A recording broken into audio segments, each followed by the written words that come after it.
You are watching a Fact TV presentation of the Town of Swanzey Planning Board meeting. I'll begin with the roll call.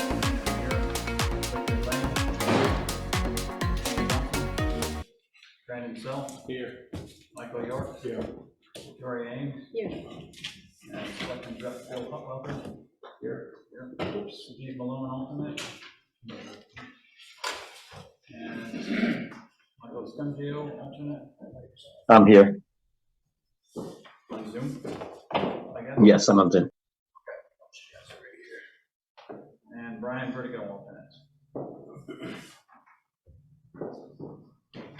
And we have a full board, so we don't need an alternate, but just for your information, we wouldn't be able to seat you as an alternate being on Zoom. You have to be at the meeting, I believe.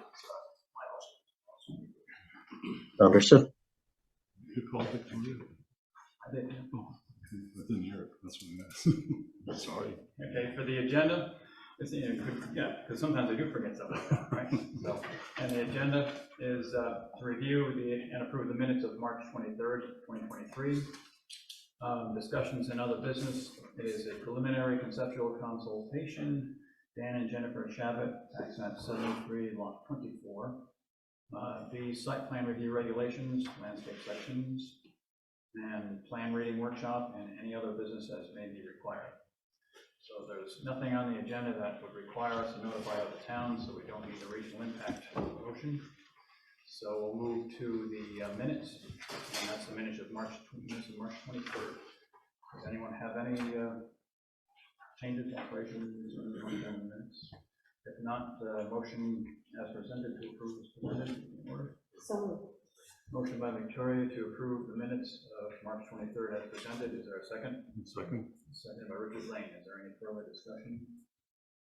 All those in favor indicate by saying aye. Aye. All those opposed? Okay. just a question, Yep. Mr. Chairman. Is Victoria seated? Victoria is a regular member. Oh, she's a regular? Yeah. Oh, I didn't realize that. She's- Sorry. yeah, but yeah, I so got so confused. So that's a yes. Okay, she was seated, obviously. Yeah, thank you for pointing that out. Let's see, now that brings us to preliminary conceptual consultation. Dan and Jennifer Chabott, tax map 73, lot 24, and that's on the Chabott property, and you are up, and I guess that was the you folks, correct? So we're just here for conceptual part, just to see what you want to do and those types of things. I noticed that you have several applications for multi-tenant applications in there, which wouldn't be able to be accepted at this meeting because they weren't put out as far as notices go. I can speak Oh, to you that. can? So the majority of multi-tenant applications that are in your packet Yep. are for tenants that exist already on the property and have for some of them as much as 8 years. Yeah. And they have come before the board in other ways, such as sign applications and previous site plan reviews. So my question is it necessary for them to go through the whole process of multi-tenant I see. when Yeah. the board has been aware of the presence of these businesses, the neighborhood is aware of the presence of these businesses, and they're standing enterprises. And they've been in a number of times, I know, for different things that they've done there, and Yeah. yeah, we've known of them. And the new owners want to bring everybody into compliance. So are there, There's one let me that's just take a new. look. There's one, that's what I was gonna ask you. There's one of them that's new in there, so that one, let's see, again, it wasn't mentioned. Right, it's not for, It's not they're to not accept expecting tonight. an approval. Okay, but we wouldn't accept it tonight anyways for approval. So, that being said, I guess I'll let you proceed. Good evening, ladies and gentlemen. Just introduce, yep. My name is Dan Chabott Sr. Of Northfield, Massachusetts, and also Dan Chabott, owner of TC Legacy LLC in Swanzey. And that is the property that's in discussion tonight. So I'm going to start with a little bit of background. The property at 67 California Street was formerly owned by Thomas Henry Chabott. Sadly, Mr. Chabott passed last year, early 22. And then later in October, the property was transferred to his children, Daniel S. Chabott and Jennifer J. Chabott, which is not here tonight. She's my sister. They have formed a partnership called TC Legacy LLC for the management. The new owners are not new to the property or the community. Both Dan and Jennifer have ties and have lived in the community, as well as both are familiar with the responsibilities of owning a business. And they have taken the responsibility of caring for this property. They are seeking to understand the processes and procedures required for improvements. Primarily, the businesses on this property are trade services, such as auto repair, auto enhancement, professional cleaning services, custom wood cabinetry, and timber harvesting. Some of the current tenants are YBA. They have 5 employees. They've been with us for 25 years. Paquette and Sons, 4 employees, have been with us for 15 years. Calls Cleaning and Carpet Repair, 6 employees, have been with us for 8 years. Carter Craft, 1 employee, has been with us for 4 years. Rolling Wrenches, with 2 employees, have been with us for 2 years. For a total of 5 businesses with 18 jobs and collectively 54 years of servicing the community. Initially, Dan Chabott and myself went to the town offices to discuss the desire to build a small addition to an existing structure that houses the custom cabinet shop.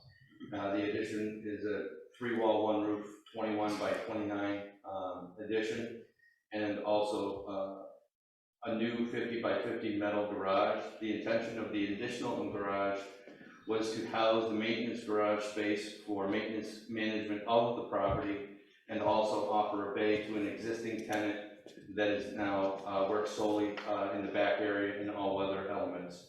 In addition to the custom cabinetry shop is necessary for the growth of his business.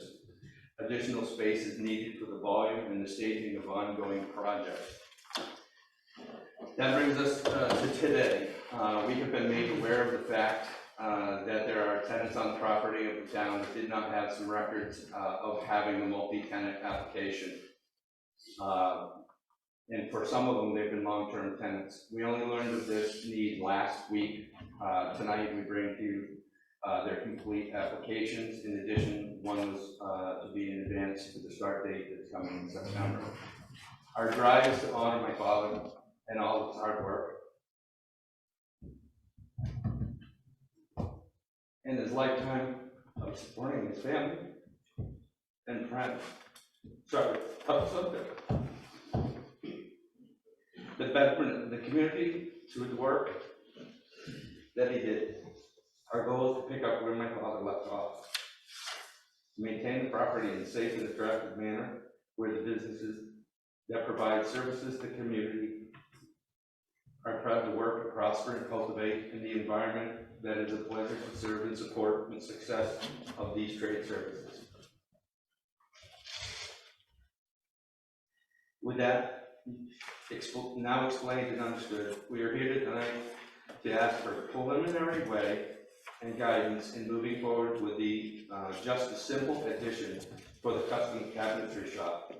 We hope that this will satisfy the board with an application to build the addition in the near future and seek your guidance that it may be possible without a large formal plat, as the addition is respective to an existing building. The addition of the new building, we understand, would trigger a more rigorous process of site planning, and so we have slowed our moving forward in order to adhere to this process. We have quote requests in place with both Fieldstone Land Consultants and Tim Sampson Architects in the coming weeks to review and determine our next steps. Initially, looking to work on the 2 projects at once, we are now seeking to divide them into 2 different goals.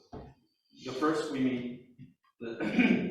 to meet the immediate need to address the need for more space for a custom cabinetry shop, and the second would be the new garage. Since we're just engaging with Fieldstone,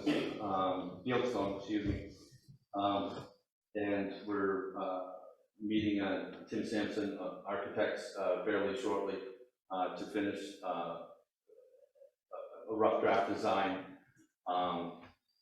All the current vendors that we're using have already worked on the property, already built the last building and have done several levels of work on all the buildings that are there. So currently, so with that, it's just my request to find out all your processes so that we can move forward. Which one is the addition? The addition is D with the little small line there. Oh, that addition off of the D, okay, oh, Yeah. that's one, that right there, I see. It's a huge project. Literally, it's an extension of 2 walls and then an existing wall of A, and that'll be insulated and studded as well, and it will also need a carrying beam to go across that.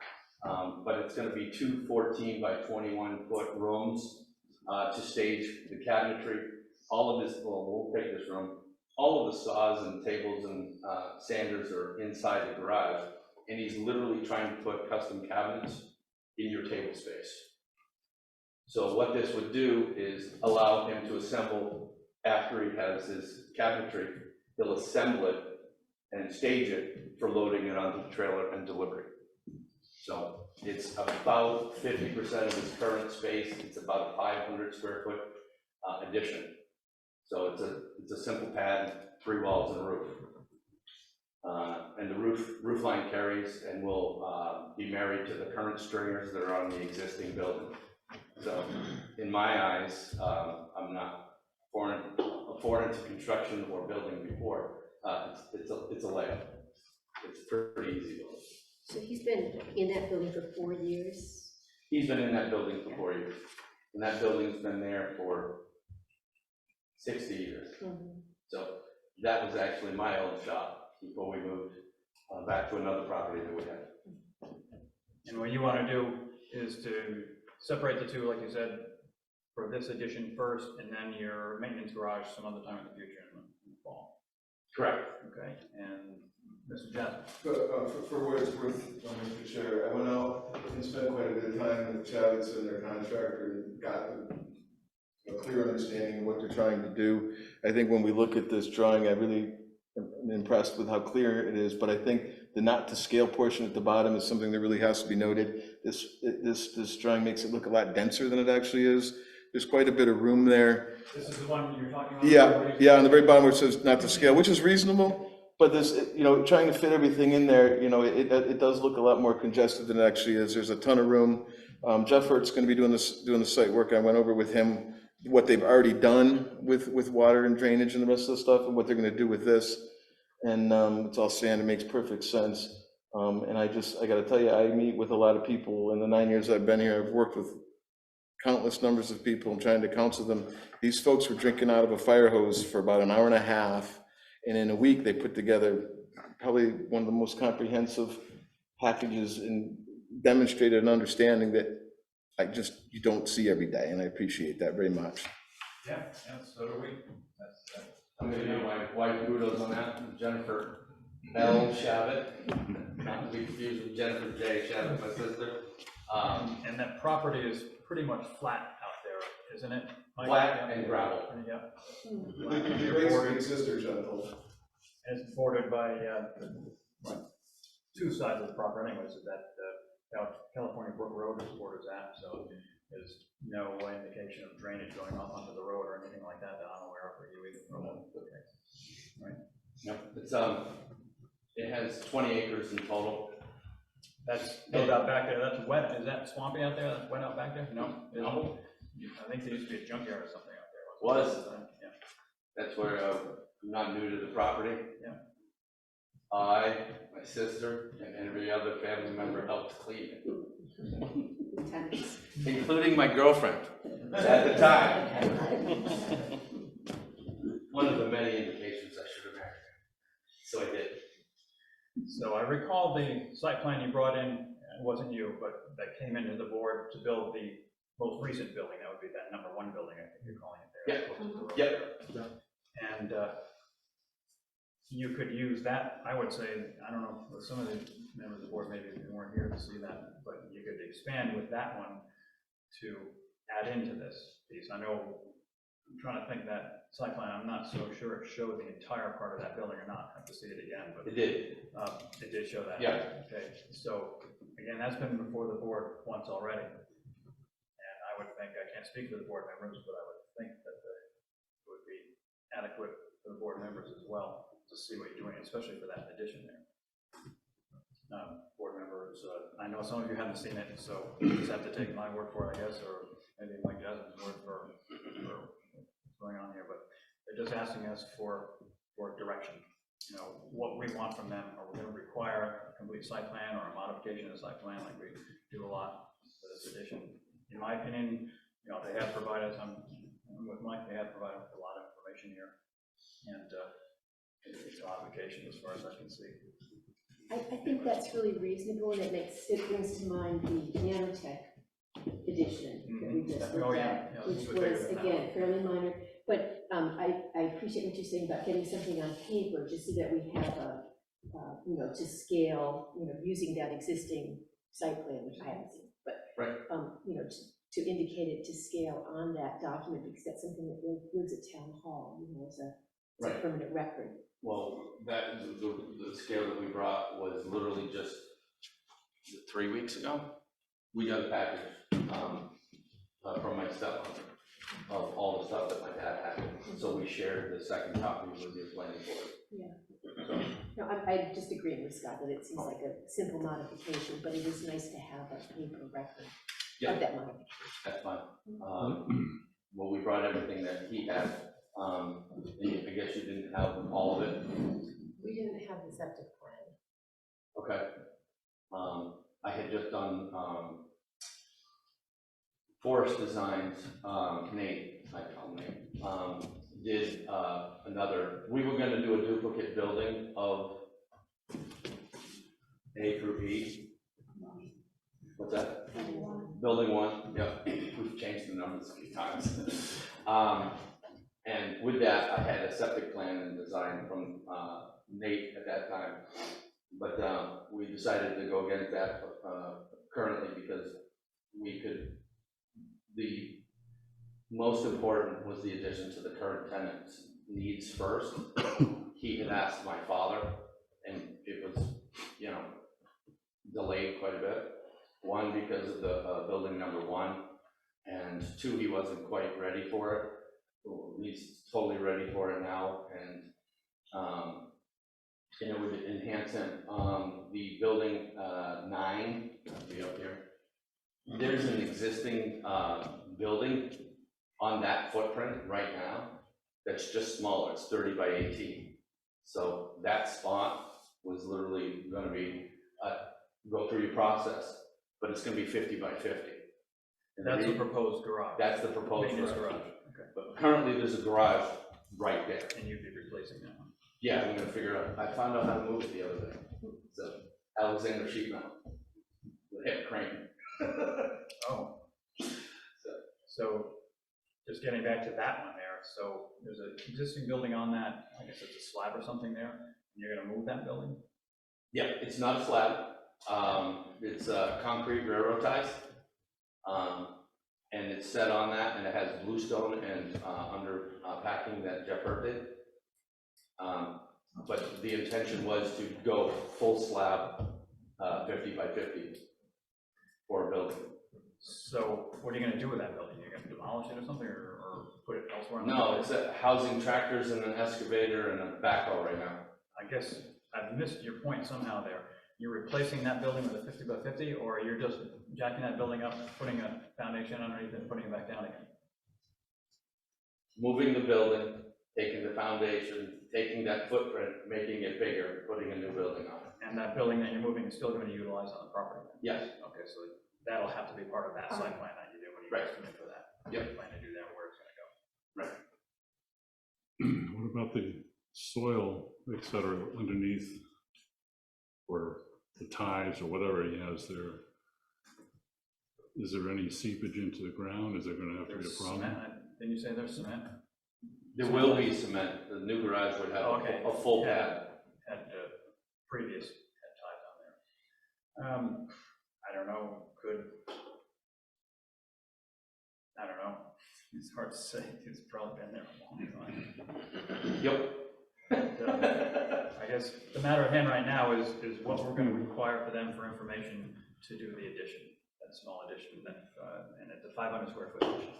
Yep. So, septic system was brought up, but I don't know, they aren't adding any more employees, putting an addition on there, all the employees are gonna be the same, so whoever is using that septic system, then gonna be using it after this, so there's no additional load to the septic system that I can see. That is correct. That's true, you're not adding, he's not adding things.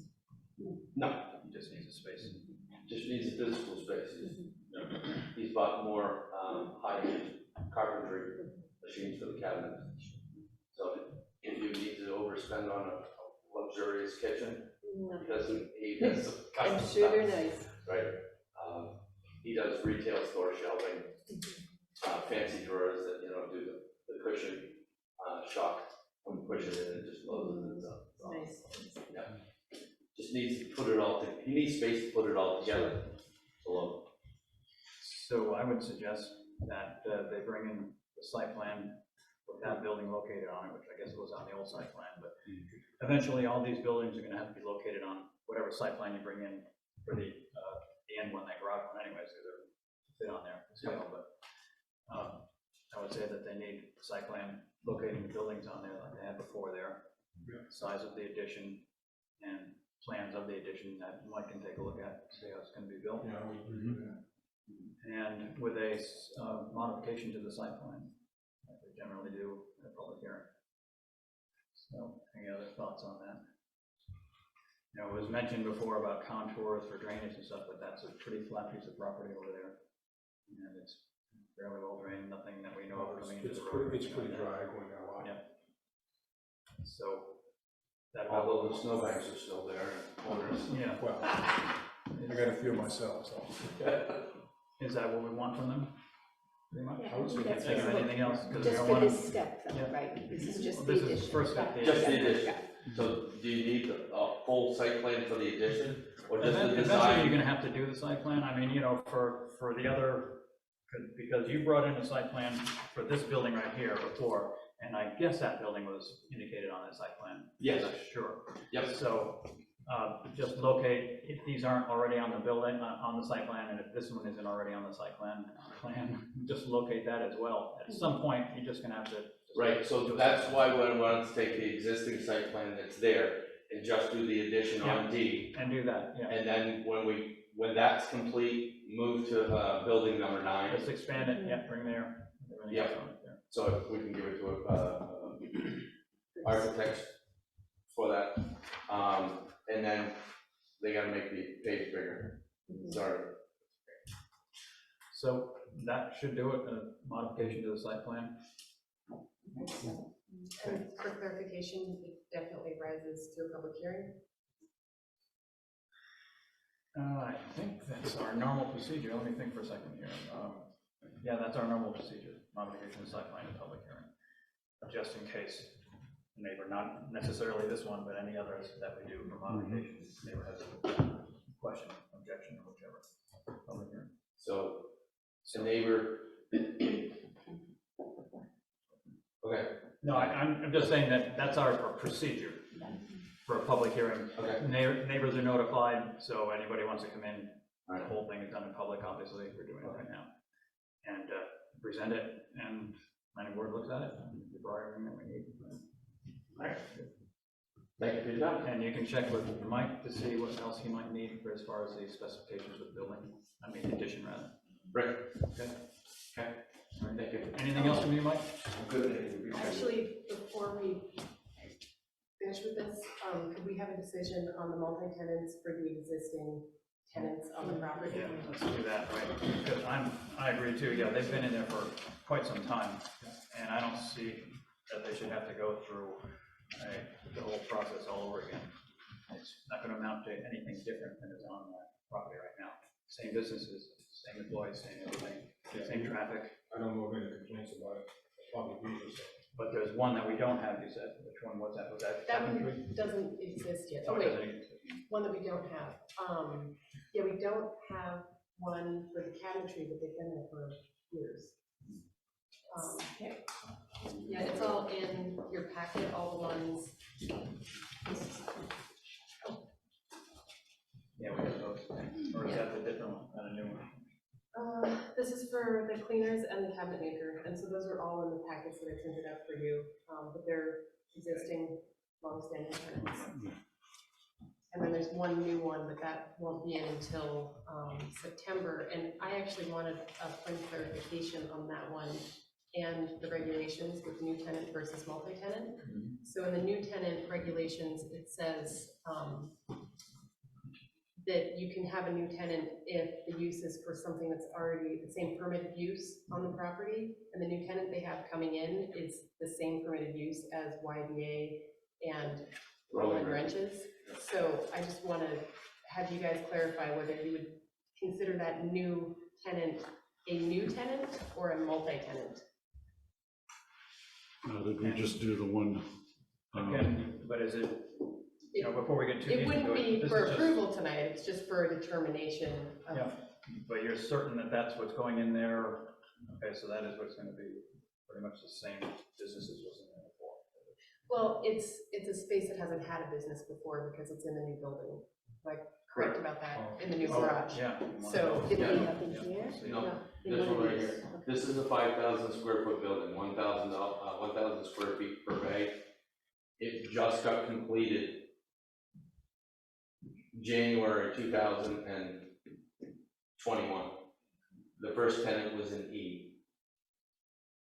The second tenants were BCA.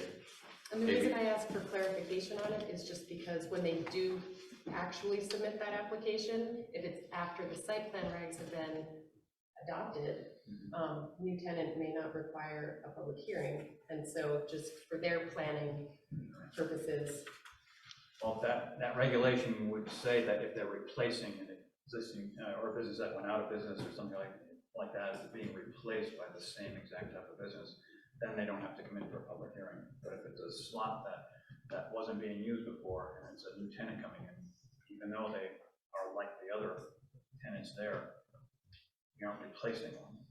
This is what I'm reading on our, we haven't adopted it yet, but that's probably, that's what it's saying. It's a new tenant, even though it's the same Same type. as next door there, because we specify replacing one. Now, we can change that in the regulations when we're going through them tonight, to add that into it, but as it stands right now, if it's what's passed there, it would be a new tenant, in my opinion, that the board, no, I agree. in my opinion, it'd be a new tenant, and that you'd have to have a public hearing. Yeah, that's what we just did with this was a small business that was on Old Richmond Road or whatever, that went over here by Swanzey Oil. Yeah. So we should be consistent.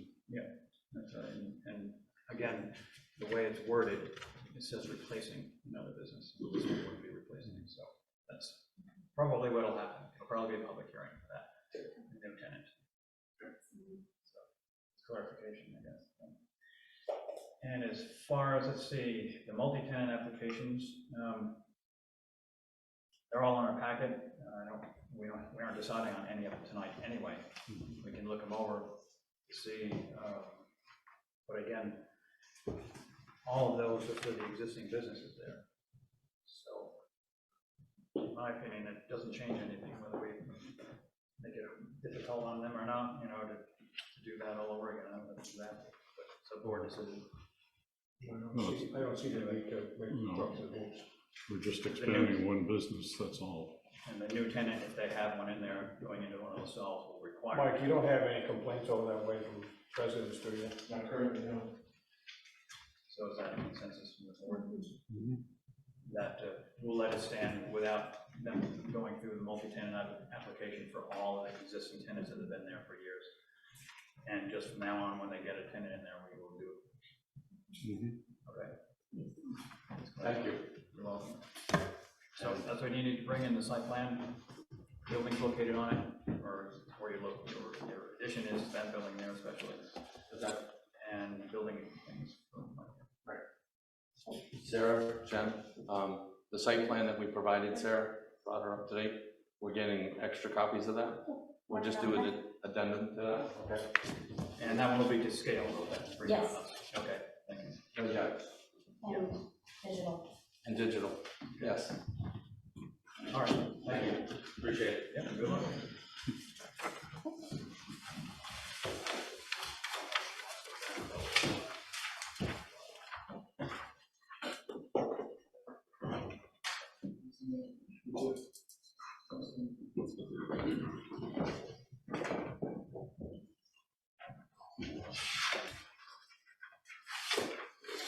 Okay, next item up would be site plan review regulations. And we have a bunch of things to consider here. At least we're all working off the same draft this time, right? So we'll be able to know what's up.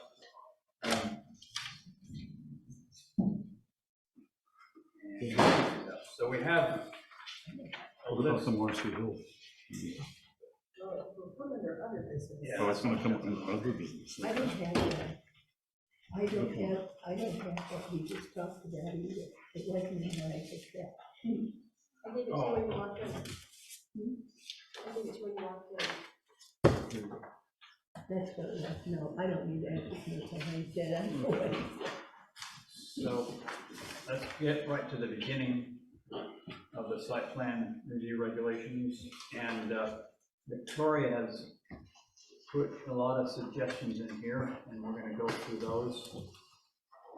The first one is actually it's in our packet here about the purpose. And Victoria has pretty much itemized this right here.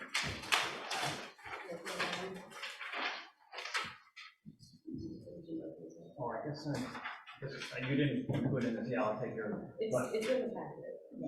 It's after the minutes. and I must have put it in, I put it in a different spot in my packet, here it is. Okay. Yeah, let me get organized for a second here. But, you know, reading that down, so we have an itemized list of the purpose of the site plan review regulations, and it hits all the points that we had in that long run-on, one-sentence paragraph, about 5 miles long there.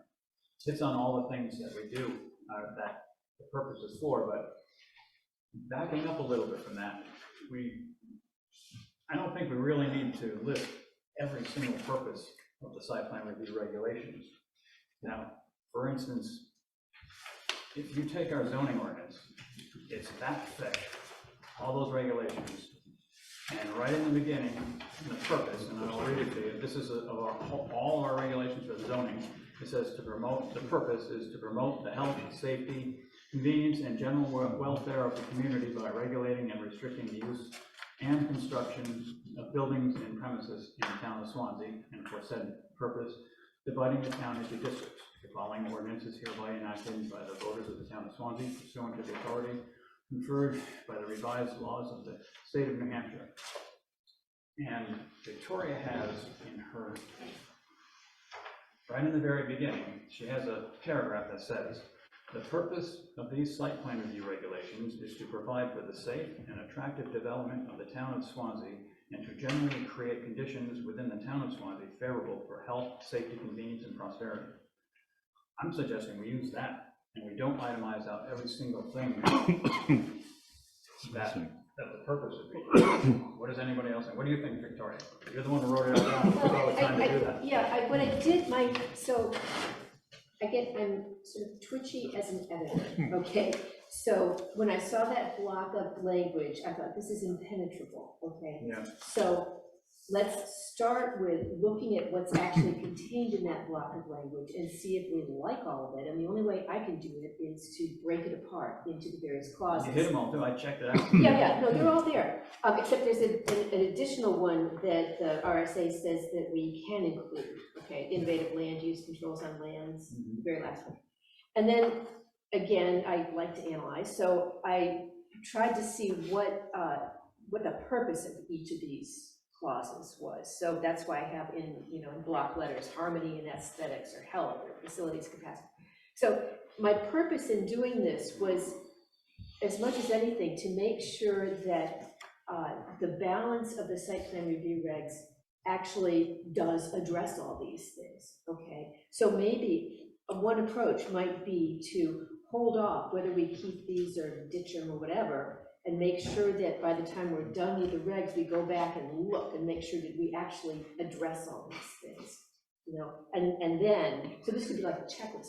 And then at the end, we can just, you know, if we're confident, we can just summarize it with that first paragraph, as you said. I like that first paragraph that you got there, it pretty much says it all, but right, I see, we check it off to make sure that Yeah. we hit all those, Yeah, and then some, there are others in there probably that we haven't. there's only one, that is included in the RSA that we did not formally have in that long block of language, and that's that's number 19. Okay, all the other ones, I didn't add, you know, I just picked them up and gave them their own little numbers. They feel, you know, Okay, self-contained. all right, then let's hang on to that, let's skip over that and continue through, and just as we go through, I'm just on page 5, and this is just a small little thing. Page 5, C, under design review phase, optional. And the paragraph goes, prior to submission of an application for site plan review, an applicant may request to meet with the board or its designee for non-binding discussions beyond the conceptual, and I think that should read generally involving. I'm sorry, where are you? Oh, okay. We What- should be on the same one this time, on page 5. I don't have it. I don't have, there's no page numbers on here. It should be Yeah. It's this Turn one. through the minutes and get to the next thing that says draft all over it. It has the few pages of minutes, and then there's a few pages of other stuff. Okay. You're there. Under Okay, right here. Yeah, Design, and then design review. Page 5, and it's under design review phase optional, and the sentence is reading on there, and it's talking about non-binding discussions beyond the conceptual and general involving, I think that should say just generally involving more specific design and engineering details of the potential application. I think it should be I think general. what was intended was conceptual and just the general idea. But then you have It doesn't say involving that, after that, but- have general involving, that doesn't work. There's a Either generally involving, we have an English teacher over here, maybe she'll change. Well, you have a comma after general, let me read the whole thing.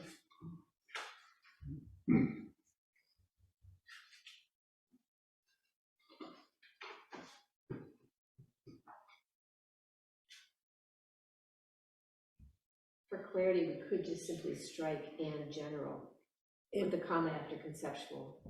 Yeah.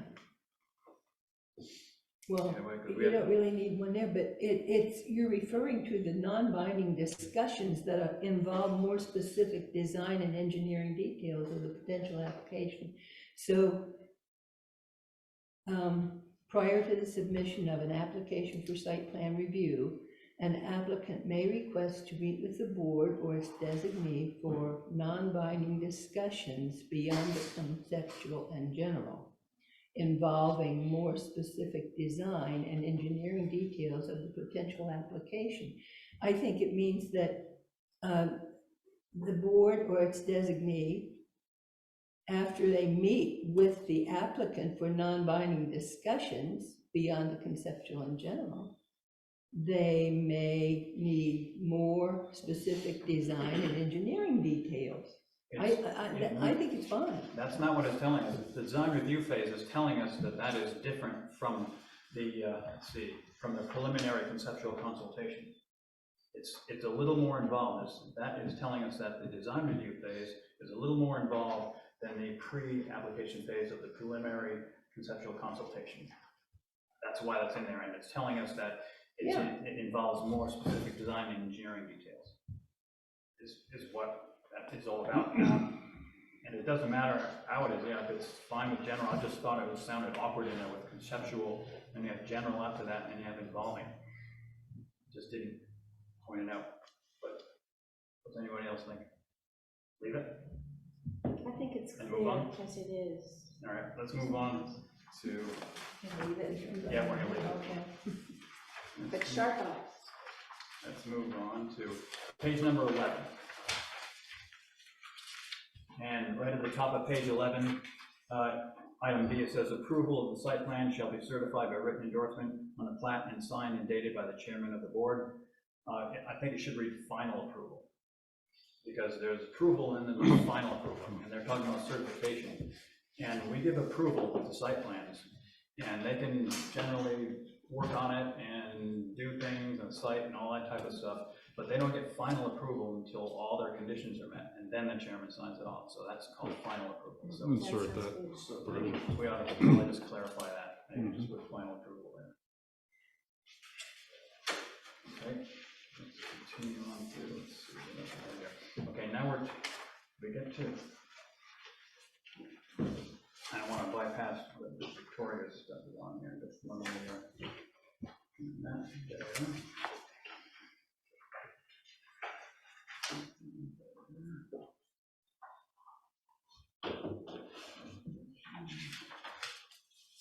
Are you going back to hers, or are you going back to? I don't want to bypass what she had, so I've got it written down in pages where, okay, we're to landscaping and parking areas, all right, so that comes before Victoria's things here. So Victoria had landscaping and parking, and I had landscaping and parking.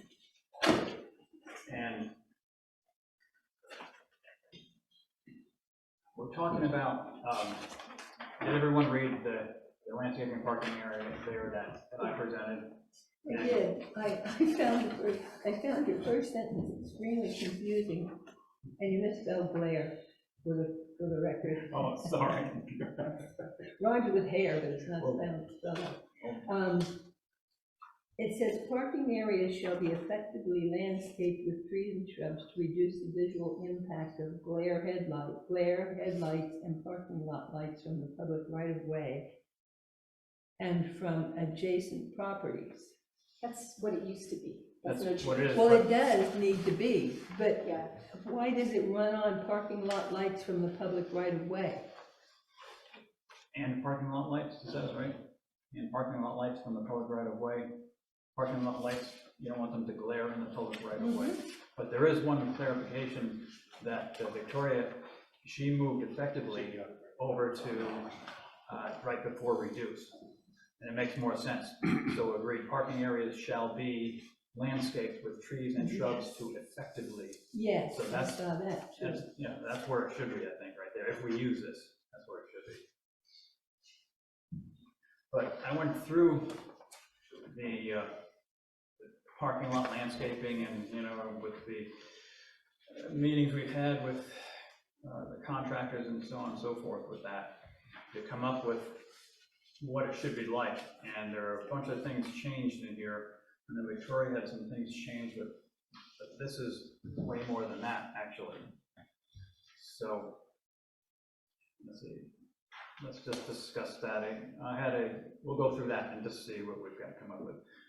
A minimum of 1 tree 3 inches diameter is required for every 5 parking spaces along the perimeter of the parking area where parking spaces are provided. And that's about 30 feet, 5 parking spaces, around 25, 28 to 30 feet between parking spaces, and parking spaces around the perimeter of the parking lot. We aren't talking about the interior of it yet, we're talking about the perimeter there, where the landscaping is. And we're talking about providing trees out there. We had in our regulations before where they could put trees up to, I think it was 40, or was it 50 feet between trees, something like that. That's pretty sparse, especially if there's a neighbor or something there. That's not very much space between. I mean, that's a lot of space between the trees for landscaping. so I wasn't clear about that, the section where it says where parking spaces are provided. So this stuff really bends my brain, okay? So I had to draw pictures because I couldn't make sense of it. So if this was a parking lot. We could use some of our plat learning things here tonight to go over some of this. Are you saying, when you say where parking spaces are provided, does that mean like if there's parking spaces provided here at the end, you would have the trees every 30 feet or every 30 feet, and you would not have them along, say if this was the way that you move around in the park? It still covers that in our landscaping for the buffer areas. Okay. And those areas are with trees, and I think it's like 30 feet between there too. I just didn't understand, what that meant, where parking spaces are provided. It was there just because of the the distance was laid out for parking spaces, every 5 parking spaces. It could just be just every 30 feet, right across the board. Okay, so around the perimeter of Either the way, parking yeah. area, every 30 feet. But we also, Might be a way to say we also have something in there, it's not in this part of it, but it's 1 tree every 200 square feet for those other areas there. So that's a whole different type of measuring part of it there, but it's still in there I about the, thought that was for parking islands. Yes. that was for the parking islands, but it's also somewhere else in there. I don't know exactly where, maybe I'm dreaming that up, maybe not, but I think it's the 200 square feet per tree is Yes, elsewhere in about there. 1 tree per 200 square feet of ground area, And, divider well, that's a divider Yeah, islands, yeah. in addition to that. But we're thinking about changing that because we came up with those, let's take a look at those plans right there. Everybody's familiar with Market Basket, parking lot up there, I think, probably. So, let's look where we can lay these out. Should we open up another table or move that one off Yeah, to the let's side? pull that one out and look at that.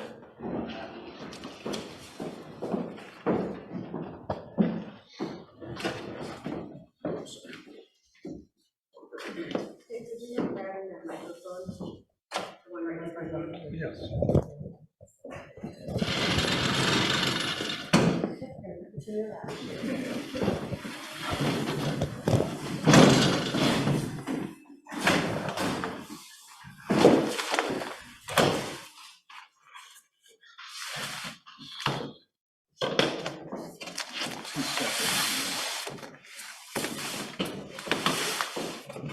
So let's see, we can have one upside down, one right side up. We could, let's just take a look at the drawings for a minute here, just to be familiar with them, because this is part of our workshop tonight as well. So, you want to come up and have a look? Okay. So, you don't have to be an expert to read these drawings here. All the information is on the drawings. They provide us with it at all. Just as good practice for when you get a set of drawings. They give us 4 sets for a reason. We're supposed to be looking at them, and we can get a lot of information from them. So you take a look at the cover sheet, and it gives us the location about where the project is going to be. And you take a look, see what it is, cover sheet, Swanzey Road, Demulia Supermarket. Tells us what it is, the date. And you also look for revisions. They always have a revision block there from the first revision all the way up to the latest revision right there. And it tells you what the revision was. This is revision per client comments. It tells you who did the revision and who checked it. And these information blocks down here, they're just for filing in the architect's office or engineer's office. And then you always look for an index of sheets. This one has it, some of them don't. It's good, it tells you your cover sheet, you got an existing conditions, overall site plan, site preparation plan, site layout plan, grading and drainage plan, which we're interested in there, utility plan, water extension for this one, sewer plan, landscape, stormwater, detail sheets, this is all down there in the ledger so we can go right to them. This one here, they gave us a list of permits that they needed, which is, they don't have to do that, which is fine, and they gave us an abutter list on there too. So it's always good to know to see what we have there, see what they gave us, and just go to the next sheet, another sheet there. So, of course, you always check it down, see what it is, the existing conditions plan, so we're looking at right there. And it's always good to know, and we got a locus up there, tells you where it is. Always good to check to see, do we have an engineer? We have a surveyor, signed it right there. We've got a soil scientist and a wetlands guy signing it there. So this is what's there, existing conditions. They usually give us one of these for these plats right here. So, and again, this is Market Basket up in Keene, so we're all familiar with that piece of property right there. This is where Bardwell Farm was, right here. So what's there now, and you can see the slope of the land. They give you these contours right here. Those are marked with, and I know a lot of you probably know all this, I'm just going over this stuff. They're marked with feet above sea level. That's 503 feet above sea level, 502, 501. As you can see, it goes down, slightly sloping that way. We require them to have in 5-foot intervals, but this land is so flat that they gave us to it in 1-foot intervals like that. There's a 5-foot interval right there at the solid line. So also, these are interesting because it tells the planning board what's on it for soils. That's 916B, these soils are 613B. You can go right down through and they give you a legend of what the soils are right there. Do they always do that? Is that like a standard thing? They do, they're supposed to, yeah, they do. And It's a requirement It in the is. regulations. Okay. And it's a GIS layer, right? So it's available. I mean, it's not like they have to go out and, look at the soil. Yeah, They can it's just pull it down off the. So then as planning board members here, we have these soil surveys right in town hall, or I have a copy of it. I've had this for a long time, but we can look them up in there. You want to know, well, what the heck is this 613B? They tell us a little bit what it is right there. It's moderately well drained and it's 8 to 15% slopes, but you can look it up in one of these if you want more information on it, and you can find it. And like I say, these are copies of these are right over town hall. 613B we're looking for. Yeah, 613B tells us what it is, page 83. And we can just go to 83 there. And it gives you the whole layout of what that soil is, where it's, history of the soil, how it was formed, and just basically what's there, how well drained it is, what it can be used for. There are other areas in here, it tells you what the soils can be used for. They're good for building or whatnot. But anyways, that's always very helpful to look at when you're looking at these existing conditions here. And you might see B, and you might notice that you've got a site-specific legend down here, and That's not. it's not there. 613B is not there. They've got 613C and D, but the engineer left out. It's the same type of soil as the C and D. But they left, pardon me? You want this?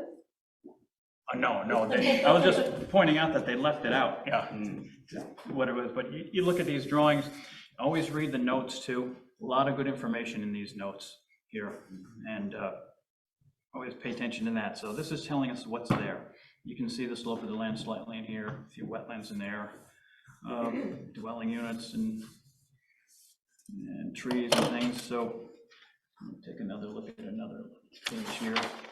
So you've got a match line right there. You got a match line right there. That means that if you cut that right off of there and put it right to here, you have the whole plat. You have that side and that side. This is the tail end, this is the southern part of it. So look and make sure you got the north arrow on here. Take a look and make sure you got it stamped. Take a look for any revisions, no revisions there. See exactly what it was.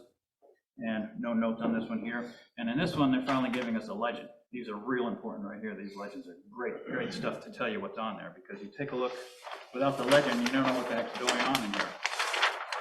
You know, we see these dotted lines, we see these dashed lines, all kinds of stuff, but they should have put a legend in here. They could have fit it there, I suppose, but they didn't. But the legend is real important to look for on these. So anyways, sheet 2 with the match line there. Now we got a legend. Now we know what some of this stuff is in here. You know, wondering what these dotted lines are. Come right down there and find it. That's the soils boundary.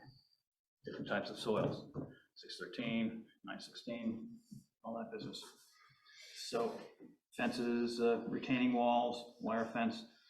Lots of these are the same on all these drawings, but you have to pay attention because some of these engineers mix them up a little bit. They might not be the same on other drawings there. So again, now we can see the slope of the land coming into quite steep right there. You can see those contour lines getting a lot closer together. That means it's real steep. So 493, 492, they're still in 1 foot increments, but instead of being, and I always look for the scale too, we got 40, 1 inch equals 40 feet. And these are engineer's scales. I don't know if anybody's ever used these or not, but they have a bunch of different scales on them. It tells right there's our 40 foot scale there, got a 30 foot scale, 60. But these drawings are made to scale, so you can actually measure something on these drawings to be pretty accurate with them. So between those two say 493 and 492, we're up to 20 feet. So you got 0, you got 10, 20, 30, 40, 50, 60, so on, up to 100 feet, so on and so forth. That's how you read these guys here, and you can go right on the drawing, measure, see if they're correct, see what's going on there. So now you know that that one, let's see, it's probably about 5 feet now it takes to go 1 foot, where it took we'll say 20 feet to go 1 foot, so you know it's quite steep there. So, and you make sure it's stamped, we're stamped here, stamped, so. Then the overall site plan, that's another one really helpful, and you notice the scale is different on that, they could fit the whole site in to one, so our scale is 80 foot to 1 inch rather than 40 foot to 1 inch. That just shows the basic layout of the whole thing. Again, notes, always look for notes. And let's see. And you've got the site preparation plan. This is another one that's interesting for us because this is what they're going to do to prepare the site before they build anything on it. And so they're showing you, this is the Bardwell dwelling, that's going to be, or it has been raised then. They're going to remove that concrete walk. They're going to remove the trees, these trees here. They show you all this stuff they're going to remove. That driveway there, they're going to put this driveway in here to get the trucks in, I guess. They're going to remove that fence. They're going to put up a sediment control fence here, removing that. That tells you all the stuff they're going to do to the site to get it prepared for building on. So again, it's interesting for us to take a look at that, just to be familiar with the site, how they're going to do it. So the way that they have all these lines now going this way Yep. is how it all drains? No, drainage is that way. Well, yeah, because the numbers go down, but is it supposed to, they're just saying that it's flat this way, but slope that way? No, the way that those it's lines go? sloping this way too, probably, a little bit that way too, but it's just showing you that this area here is 501 feet above sea level, and as you walk the property, it goes, the 501 foot continues like so. Let's see, there's like a little hill right there, comes our way. There's a small hill right in here. It just shows you the same level of contour, the same level above sea level. It doesn't mean necessarily that everything goes that way, although this one does drain that way quite a bit, but that land does slope this way as well. But it's kind of hard to explain there. Let's see, let's take a look at, this is the very low area right here. So it's 495, and you walk right around that area, 495, all the way down through there, 495. So that's that same level of sea level right there. So this in here is probably pretty much flat. It shows it. These, it shows them sloping this way. That's 501, that's 500, so now the land slopes that way down here. If you follow those, just watch the numbers on there. I don't know if that answered your question or not. Yeah, I get it now. Yeah. You always look for revisions, see what they revised and when and why. It's always helpful to us. And same thing, this is the match line for the site preparation plan there. So it says match line C sheet 5. Well, we're on sheet 5 right there. So the engineers do make some mistakes sometimes, and that says see sheet 6. Well, that is sheet 6, but actually it's supposed to be slightly the other way, and you got to watch for the north arrow too, because sometimes that's messed up as well. So just pay attention to what they got on there. So again, they're just going to put up some fencing right there for silt fencing and things. And then you wonder what the heck that is there. You go to your legend and find out what the heck it is. They got a stone berm going there, a little bit better to keep anything out of this wetland area over here. And if they add anything in, that's the same thing got there for the legend.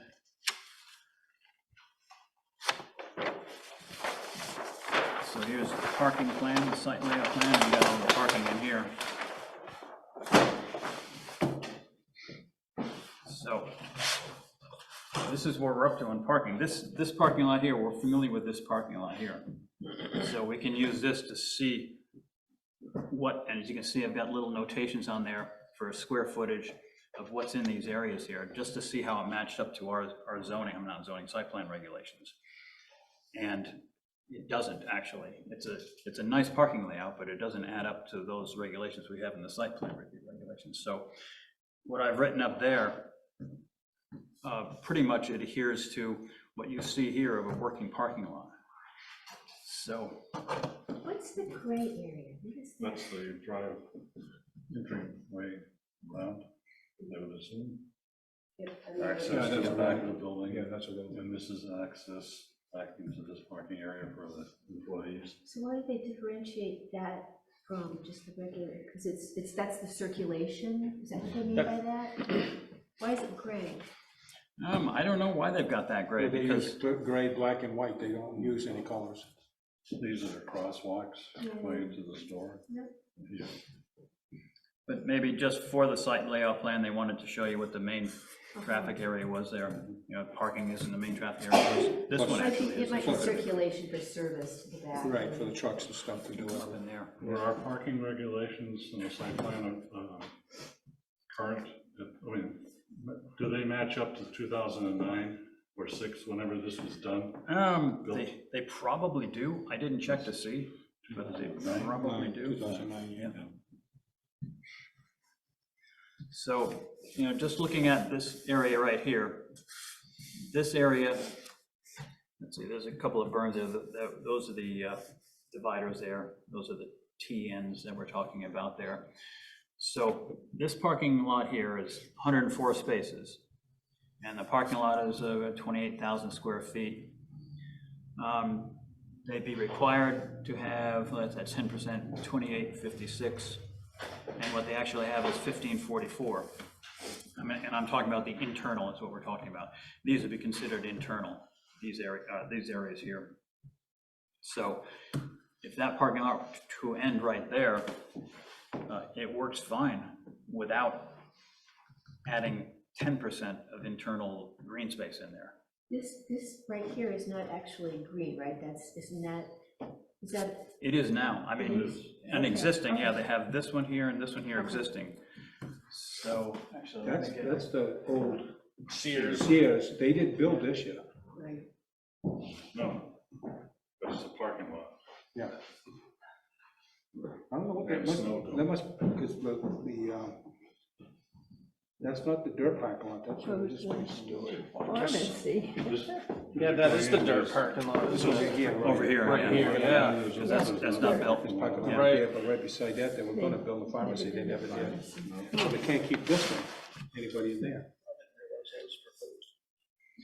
So we've got in the parking here, this is 1, 2, 3, 4, 5, 6 rows. And that's what breaks up that with the green space, green space, green space, and of course the T ends right there. So, and that works. It's a pretty good working parking lot. So currently we say every 4 rows, right? In the Yeah, existing regs, I think we had every said 4 that, rows yep. To have a linear. But yeah, that would be 1, 2, 3, 4, and then you'd have to have another one wherever they put it there. But this makes more sense because, you know, you got your double rows, and then single, single, single, single. And for snow plowing, you don't have a bunch of center berms to plow out. You know, you can go right straight across and plow that thing out and move the snow around. This one here, if it were just a small parking area, it wouldn't need any of those linear ones there.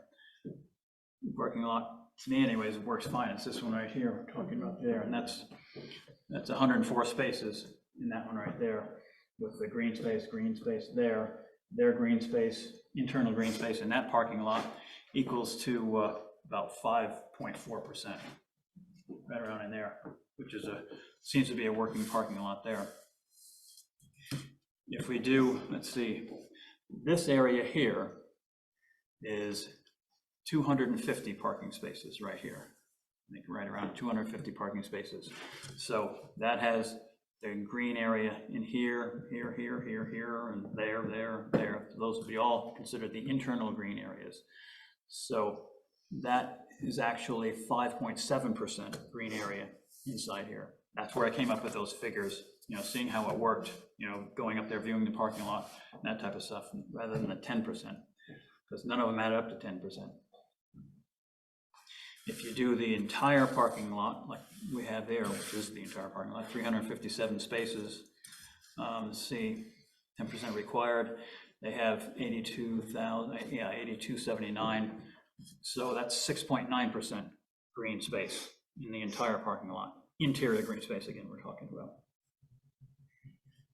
which to me still seems to work. So that's why I cut down the 10%, what we had in our regulations, because it doesn't seem realistic. They never really developed this parking lot, that's all No, done. still. yeah, that is not No, there. it might look different. None of that's there. To us if that were developed. Yeah. But they also have a lot of greenery over there too. Oh, they do, and And all out through here. that softens the whole thing Yep. too. And we require that in our regulations too. Greening here. So, Scott, I'm wondering how we define how it works, okay? So some qualities of what would contribute to this parking area working would be, yes, it's important to be able to plow it easily, but it's also important to be able to walk up, to easily get your car in there and park your car, but it's also important to be able to navigate it as a human being, right? And it's also important to have it be not a sea of concrete, to my way of thinking. And the reason, part of why I say that is when you go to any parking area, what is the most highly coveted parking space is the one that's right underneath that tree, right? Don't you always want to park there? Because right in front of the building, yeah. You want to come out to a cooler or car because you're going to bake out here, right? So I think, I get what you're saying, and I think it's important to, to be realistic. But there is the fact that, proportionally, the number of times that parking lot is going to be plowed and we need to be, cognizant of the needs of the guy in the plow truck at 3 o'clock when he's exhausted anyway, compared to the number of times that, humble shoppers like us are going to walk across it and bake. I think I would want to err more towards the pedestrian, the shoppers and their comfort, and the desires of people who are driving by it to not see a sea of concrete. That's just, if we have to tip our scales one way or the other, that's where my mind goes. and that's why I chose this, because Yeah, everyone it's a drives great- by it. We all yeah, know it. we know and- it, yeah. And I don't know, I certainly don't think it's a sea of concrete. I never drive by it thinking that either. It's a sea of cars. Yeah. It is, Yeah, it's pretty busy. But what I find interesting is there are places that you could drive by Market Basket and never know it was there unless you were looking for it. And that would be my preference. Because of the trees that you're saying that are out here Because near you the would road, have right? what do you call them, there'd be an area of raised earth with A berm. you're a talking berm, about. right, couldn't think of it, with trees on it and grass on it and shrubs. Mhm. And you drive by and there'd be a sign out there that says Market Basket, and you'd say, hey, there's a Market Basket. Well, how about that? Yeah, you Like see that in over Burlington, Huh? like Burlington area, you see that. And Ringe, Yeah, Ringe too. not to go that far, they put berms in. Well, the Ringe, they put that way back too, so. Well, nonetheless, it could be softer. It doesn't have to. Well, see, we got two competing things here. We want it softer so it's hidden better, but yet we want to make it accessible for the people. So that's kind of a balance thing. So, but I guess there's a part of me that I'm really not good with math, okay? So this whole percentage thing, I'm sort of wondering whether the percentage is maybe not relevant, and that in fact what's more relevant is like how many trees we want to see and how many, how big the divider islands and the end islands, the terminal islands should be. Because, and maybe if you have patience for this, okay, because I kept trying to get to 10% by putting more green space in my sketches, right? Yep. So, and like I say, it really bakes my brain. But, so that was the first iteration. I thought, okay, so put more green in, maybe you'll get closer to 10%. It was really hard to get to 10%. And even when I made, this is right now currently only, what percentage do I have here? The lot, okay, it's an 86,000 square foot lot. And this is 7.8% green, okay? That's all it is. But in order to do that, I kept having to make the parking lot bigger, right? That's what I was Which we getting don't at want to here. do, right? So how do we? We're talking the same language there, Yeah. really. It's So- not realistic to have the 10% on there, but if, So why do we, maybe that's not our measure. Maybe a percentage, maybe what's more important is how many trees. Like you were saying, put the trees around the perimeter or whatever, but. well, we can specify like every 30 feet, Yeah, trees, something yeah, like which- that. Which, That, this looks, it looks nice, right, if you do that? I mean, if that would be Yeah. like a mature, you know, like a maple Mm-hmm. or something. And if there was one, you know, that's nice, and Yeah. then I would park there, right? And you, and if we say, currently, we call for them spaced, you know, in this configuration, which I think is the same thing, it's every 30 feet. You know, so if there are trees like this in a divider island, which only needs to be wide enough to sustain, you know, the root system. But I'm not sure the percentage really helps us, thinking it that way. it might not, but on the other hand, we don't want to tell them exactly how the parking lots have to look, because Yeah. one shoe doesn't fit all, you know, it's, Right. it's Yeah, different, lots of different different- layouts for all yeah. kinds of things, so I think we kind of have to stick to something generic like that. You know, we don't want to We total. could just say, you know, X number of, like, as we do now, where we say every, you know, with parking rows greater, you know, that there's some ratio between the number of and, what do you, Yep. planting Yeah, those, right, spaces. terminal ends or. Yeah, like, I they're forget going what, there. it's like every 20 cars or something, you need to have one of those, or something, I could tell you. But yeah, it is, it's every 20 cars for one of the terminal ends right there. These are 14 here, but you could have made it out to 20 as well, but these are 14 they have in there, in the So, second part. so like right now, 10 or more parking space should provide a minimum of 1 tree per 10 spaces. I mean, this is existing, Mhm. right? But that's, Planting island should be at least 2,000. that's pretty far, you know, you count this out, 1, 2, 3, 4, 5, 6, 7, 8, 9, 10. That's 1 tree here and 1 tree way over there. That's too far. Right? Yeah, that's too far. 30 feet, every 5 spaces would be better. Mm-hmm. 1, 2, 3, 4, 5, that's agree. around Unless 28 you to get 30 feet. redwoods that are this big around. Yeah, which in our lifetime, we'll never see that. And we also have to think about the size of the parking lot too, you know, because a smaller parking lot like this, 104 spaces, say 100 spaces, you're taking up a lot of parking if you make them put in these centerpieces right Yeah, and here. then we're requiring them to have so many Yeah. spaces too, So it kind of limits, and they have to be a certain size, Mhm. parking spaces. and it'll be, What you wind up doing, if we get into it too much, we're controlling the potential volume of the store. Yeah. by the You're by the right, parking, yeah, Exactly. which, yeah, you would be doing that, actually. and that might not fit their marketing plan either, 'cause No, they're gonna they build always, according they to what put they get for in so business. many parking spaces for a reason. Yeah. They were anticipating a certain volume, you know. Plus Right. Market Basket could have probably double the size of theirs. And we have those don't we have requirements for, you know, for the volume of the space, there's, How many parking spaces? are required, yeah. Yeah, and the parking spaces have to be so Yeah, big so- and, So could Yep. require smaller buildings, what you're saying. yeah, We have requirements here as well, travel requirements. I think ours is 22 feet, but Yeah. 24 feet would work better. This is 24 feet, I think. and every square inch side of a retail Yeah, store is 25. called for, they planned. Sure. So, So are you saying to not do these, to instead of doing this kind of green space, do more, perhaps more of these?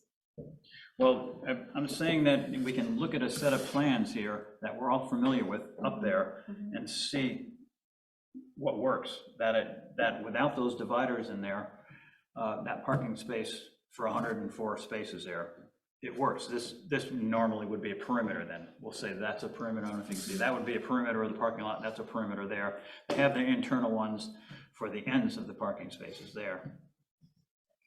But we just leave a perimeter, we don't have them put any of those in these as well, which they haven't anyways, but it So you're works basically fine. saying no Well, interior. up to a certain, you know, if you have, I don't know, so we should say from 50 to 250 spaces there, the internal landscape area should be 5% or more. And we have parking lots over 250 spaces, it shall be 7% or more, and that's 7% you came up This with is too. 249 spaces, and I've got Yeah. 7.8% by making these ones extra wide. And that's what it worked out into this working parking lot here, around 7% for that, or 6.9, yeah, 7% for there. And if it was 250 spaces, it works out to 5.5, 5.7%, or 100 spaces works out to about 5.4% for the internal. We still have internal green space, but it's not these dividers. It's the end pieces in here. are not the engineers or developers, they're gonna want some kind of number there from us that, in our regulations, that they're gonna have to meet. Yeah, that's right, and then they can do the configuration as they number did. Yeah. The engineers are number driven. Could you So- offer them a range? You're saying we still have to use the percentage, a range of what percentages? Yeah, we could, well, they're gonna probably go for the less amount. Right, they're gonna go with Save the cost. But if we put at least, say, 5% for these, for 100 spaces, at least 7% for anything over that, then they could go more if they wanted to. And we know that it works because we can see it in reality. And actually, we can see it in Victoria's drawings there. that But this, percentage I think works. this would be a pretty painful part, I mean, in terms of baking in the sun, you know, I mean, these are long rows, I think those rows are shorter, These are 18, 18. 18, that's 20, that's 22, I think I've got 22. 29. This It's is my 14, longest. 15. So these are 29 Yep. across the top. Do we wanna get to that where we're gonna tell them how big the rows have to be? You know, this has gotta be 100, this has gotta be 200. No, Do we don't, we don't wanna get to we that. don't wanna Because do every that. site's gonna be different. That's right. Yeah. We tell them now that every 20 spaces, there has to be an end Right, cap. and that's the way And we that's should, 20 right there, and that's the end cap. They met that one. and that's the way we shouldn't do it. We shouldn't, tell them how big their things have to be, their lanes. And if there's a large expanse, you know, if you count this row, 1, 2, 3, 4, 5, 6, that's 6 Right. rows between these divider islands, they're calling them, I guess, which works there for a large parking lot. That's a 367 spaces there. They've done that with that. But again, it still does not come to the 10%, it comes to about 7%. And we specify in there what constitutes the inner space, inner green space. Because remember before, we had that problem there, or that they were, you know, they measured this or took in that, and it wasn't really specified as to what we used to calculate that. So if we use just that, and it's specified in here that we use just those to calculate that space. So how does Keene do it then? It says, in Keene, the interior of the parking lot shall include landscaping covering not less than 10% of the total area of the parking space. How did they do it? Maybe they don't, maybe we ought to just go up and look and see how they do it, because Yeah, I don't know how those they do it. Those are newly adopted regulations. I don't know what their parking standard was before last year. So much. They Yeah, must know. like where They still sign don't- is, that parking area there and across the way. They still don't have a drive-through. So I think if it's you like, look at Roman Joe's on West Street, Yeah, I you can saw tell that. that, I was yeah. shocked, but anyway, They don't that's have neither it. here nor there, but. But no, so like Home Depot, you know, I mean, that to me, doesn't Home Depot feels like they're trees to put your car under it? there's a few. I don't know, I've never parked under any trees. I don't think Not unless they have. No, when I come out of there, I want to be as close as I can because I'm bringing out heavy stuff, like lumber. Yeah, I know, we aren't gonna be able to provide a tree for every parking space in these parking But spaces. doing to let it this work. is, you know, putting them every 30 feet will go a long way towards that, On the outside on edge. the outside edge. Yeah, unless it's on the north side, then it doesn't do you any good at all. Anyway, Anyway, I'd be curious to know, you know, what Keene is thinking. How's that I'll send possible? an inquiry to see if anybody's actually met those regulations so that you guys can look. I don't know of any new parking lot that's gone in recently in the last few years, to tell you the Well, truth. I'm wondering if when they redeveloped the Friendlies and they put, you know, I would say on West Street, but both of them were on West Street, so the one that wasn't next to Hannaford's. You're talking about one that's the recruiting station now, or not the It's recruiting, next down to the from it. recruiting Yeah. station. Yes, so, you know, that used to be an expansive pavement Right. around it and behind it, all the way through to the street behind it. that Gilboa Gilboa Ave. Ave Gilboa line. Ave, yeah. And now there's a new structure that's I right on the haven't- sidewalk behind, and I haven't gone into the parking lot, so I don't know. Well, I go to Dunkin's there once in a while, I haven't seen anything new in that parking lot. And There's a I haven't been in it. strange shape at the back of that building too. Oh, I don't know if it runs through to the road or something. I don't know, maybe everybody should do their homework and hunt around Keene and see if you can find a new parking lot. Just call their planning department, see if they put one in recently. How about That's what I down at intend the new Pappas hotel? is putting I in, went down there. and Yeah, right looked at by it. Hamshaw lumber there. yeah. Pappas is putting in a new whatever, I'm not sure what it is, but he's got something going on Oh, those, off at the end of. that's the subdivision Okay, on so, Magnolia Way. Are Oh, you talking yeah, about the yeah, same thing? yeah, so Right by the veterinarian clinic there. Yeah, by yeah. Westfield. yeah, those are houses going in southbound, there. yeah, on the same side, Residential. find out what he's required to do. Well, but those are houses. Those are residential. so Yeah. that would be different. Yeah. What about the hotel over by the movie theater, the new one? I don't think that that went in recently enough to be on the new regulations, because their new zoning, I mean, this is all, it's this 360-page document that they just, it's new. It's- Parking lots, It's all in because there. I went over there and looked at their parking lot, and they have a lot of islands in the parking lot. But of course, everybody doesn't come fill it up like they do at a grocery store. Yeah, there's a Right. lot of turnover at grocery store, right? I mean, that's kind of an extraordinary situation, because like an office, you know, any, like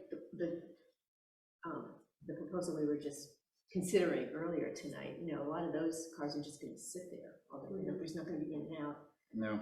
So this is like the worst case, right? Well, this is something This that we is have the to most plan for, active. big ones. It's the Yeah. smaller ones, they don't really fit that criteria, you know, 50 spaces or less, you take a look around, most of the parking lots around can hold 50 spaces. I think Marlo's could probably hold 100 spaces, and there's no internal green space in that one at There's all. no- Yeah, but, I mean, that's, been there for a But long- t- that and take- predated our. Then you take a look at Dollar General down there. Now, that could hold probably, what, 30 spaces, 25, 30 spaces, maybe 50, I don't know, something like that. But there's no internal green space there because there's no room for it. You know, we've got to draw a line someplace. This is something that, yeah, we'd want internal green spaces, but smaller parking lots like that and like that, we really shouldn't require it in there.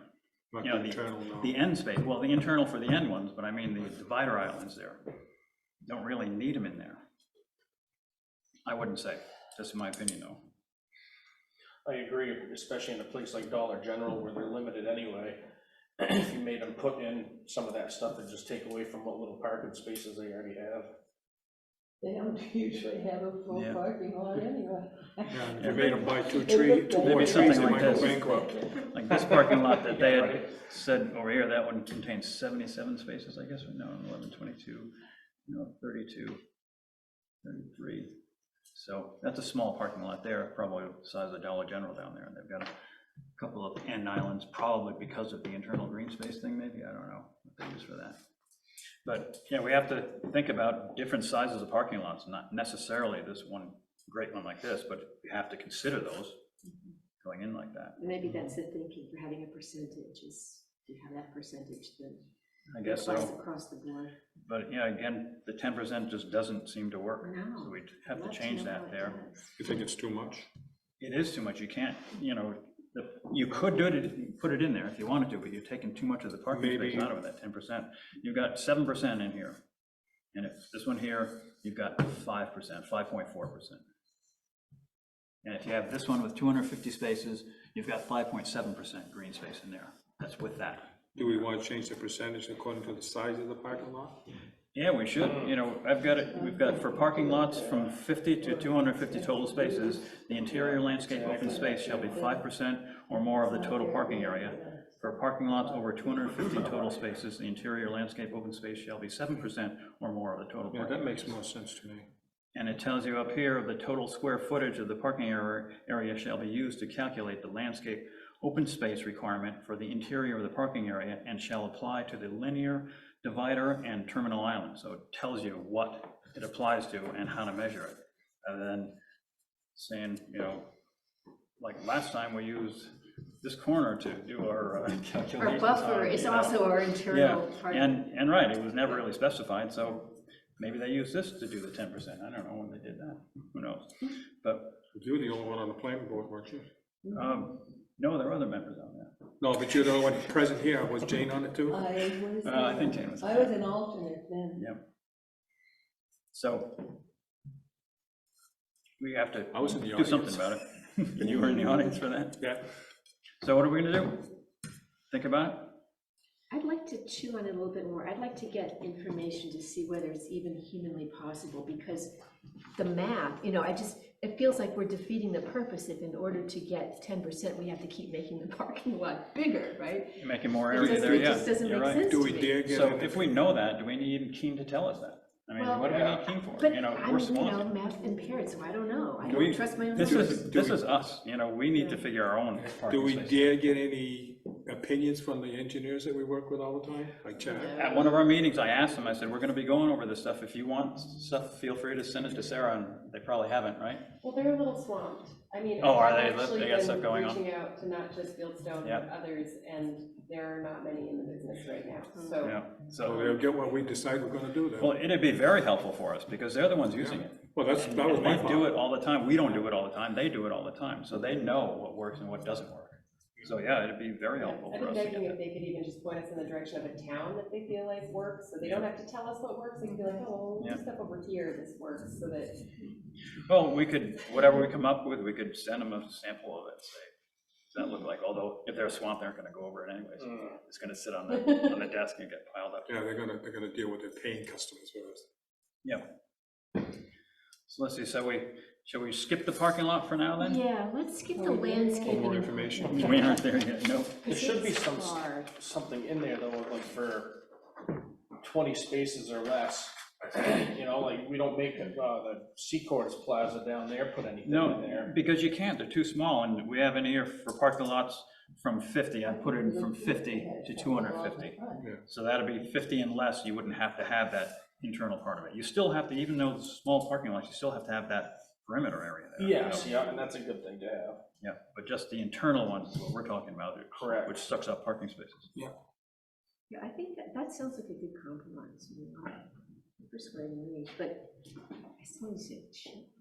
Yeah, and visit other parking lots, and visit Market Basket again too, because now that we see it on paper, then you go up there and drive around and see. Yeah, Victoria, visit Market Yeah, there you Basket on go. Saturday. Leave the credit card at home. No, I don't need to. Now you gotta be going around when I go get my Dunkins in the morning, I have to go. visit Yeah, a few yeah, parking right. lots. Bare minimum. Want to get on to the rest of the Yeah, site show us plan the rest regs? of it. Then I'll have to Wait, tell the do you wanna way we show have us to the go to rest? sleep. Let's leave them, let's do, we can come back to these. Okay. Let's just go on, continue on the rest, because you have a lot of stuff in there that we just need to go through that, and finalize that down a little bit. So we're gonna skip that landscaping and parking areas for right now.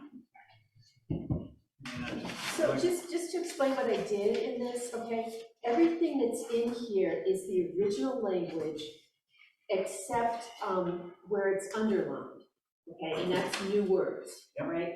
And then if there's something in italic, that's sort of me trying to say, that's why. I did it. Okay. So there's nothing new per se, it's just, well, there's a little bit, Okay, we're but it's mostly editorial stuff, it's not content stuff. on page 17 of our site plan regs, the new site plan regs, under specific standards, and Victoria's pages aren't numbered, but it's under specific standards. Yep. Stapled, they're the last two pages of your packet. And they say it's handwritten at the top from Victoria, the final two pages of your packet. This right here. Yes. So what I'm trying to say is we don't even really need to bounce back and forth between the original draft, because it is all here, okay? I transcribed it.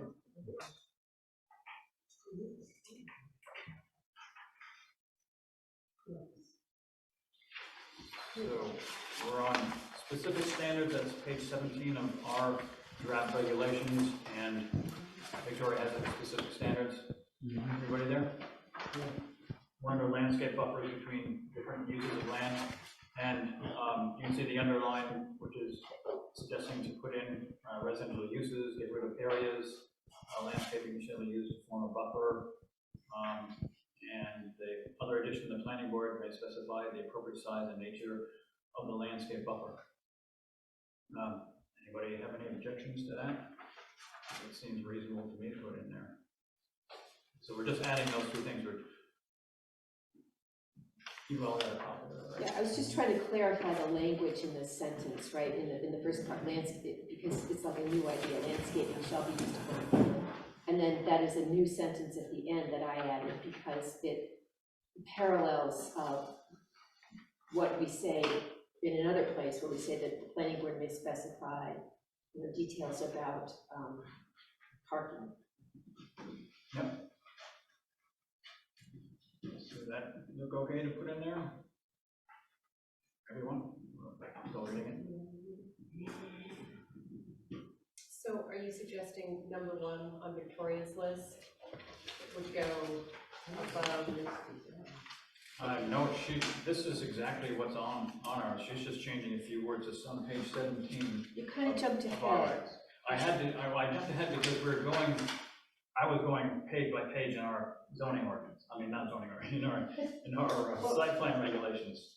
But I paralleled that. So under landscaping and screening, on page 16, there's purposes and then there's general standards. And I do the same thing. I have purpose and general standards. I'm Okay. paralleling, Oh, yeah, okay. it's exactly the same sequence. Landscaping and screening, okay, Yeah. page 16, I got it. Yeah. Okay, yeah, let's go to that one, right, I jumped ahead in that one, okay, let's go to that one then. We're on page 16 of our ordinance, and landscaping and screening purpose. And They're you just formerly- separated what we have in there, actually. Well, there formerly were 3 purposes, and I added the harmonious and aesthetically pleasing development because it's my opinion that landscaping is one of the few tools we have to protect Swansea's rural character in the sense of lots of green. I think that's what we all associate with rural character. So I don't, in my opinion, it doesn't hurt to say that that's our intention. That's what we're trying to accomplish with the landscaping and screening section. I anticipate that this is a part of the regulations that you know, we should use pretty actively because this is where we do have discretion and we can serve our constituents, I think, really well by making sure that we do have adequate green spaces. Okay, And then down number 6, where it says to define areas for pedestrian, the word use wasn't in there, and I didn't think that was clear. Pedestrian use in particular. that's clear right there, so everybody see, that we're adding in a few things here to that underneath the landscaping and screening purpose. And then the next section is basically exactly the same, the general standards. It seems to me that it should be and rather than or, landscaping and parking areas. Yes, I think it should be too. Can we go back? How are we going to define aesthetic? Excuse me? How are we defining aesthetic? Harmonious also, because those are subjective terms.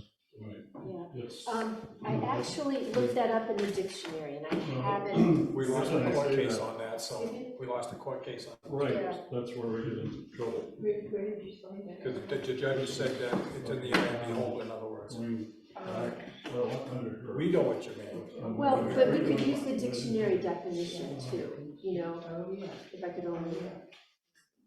What document was that? I put it on some document. Can't read my mind. You can't be my memory. Well, we can use the harmony and compatibility, right? We have that elsewhere in here.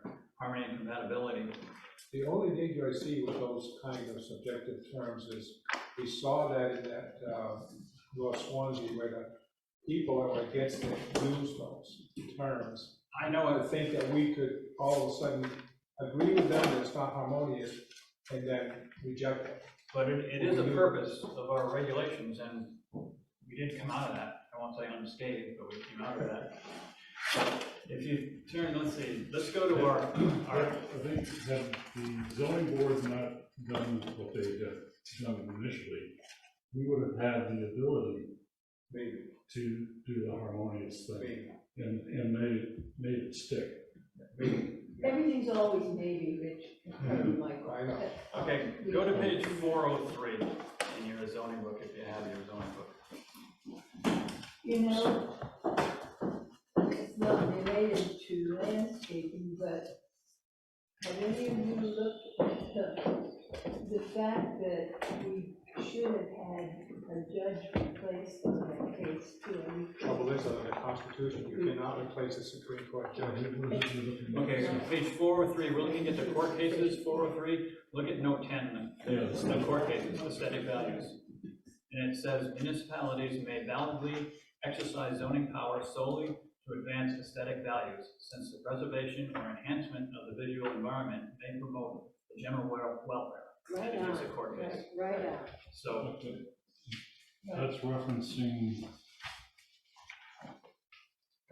just under power, and does that say for, or reference landscaping? Or does that reference? I don't think building? I don't think it's referencing the landscaping or anything, really. Broad. It's giving it in general, it was a decision in general that the planning board should do that. Now, I'm just bringing that up because I knew this was probably gonna come up tonight, but it's a board decision, because I'm in agreement, those are pretty vague terms. Now you're gonna, or you can't hold one to the other, they're pretty vague, but it's come up before, and It'll come up again. it's one, well. It's hard. Yeah, we will. Since we have a simple project that goes up in an area, It doesn't say who the outcome actually, does it? I guess It just you cites- gather from it that that was the outcome, that they could do that from the town of Conway. The town of Conway could do that versus the, what town? Sue them or whoever took it to court, I'm guessing, That's one. but just a little reference material. Those decisions are quite interesting. They're almost as interesting as the text of that whole thing. While you're reading those books along, and read those court cases at the end of it, they're really informative. Always have been.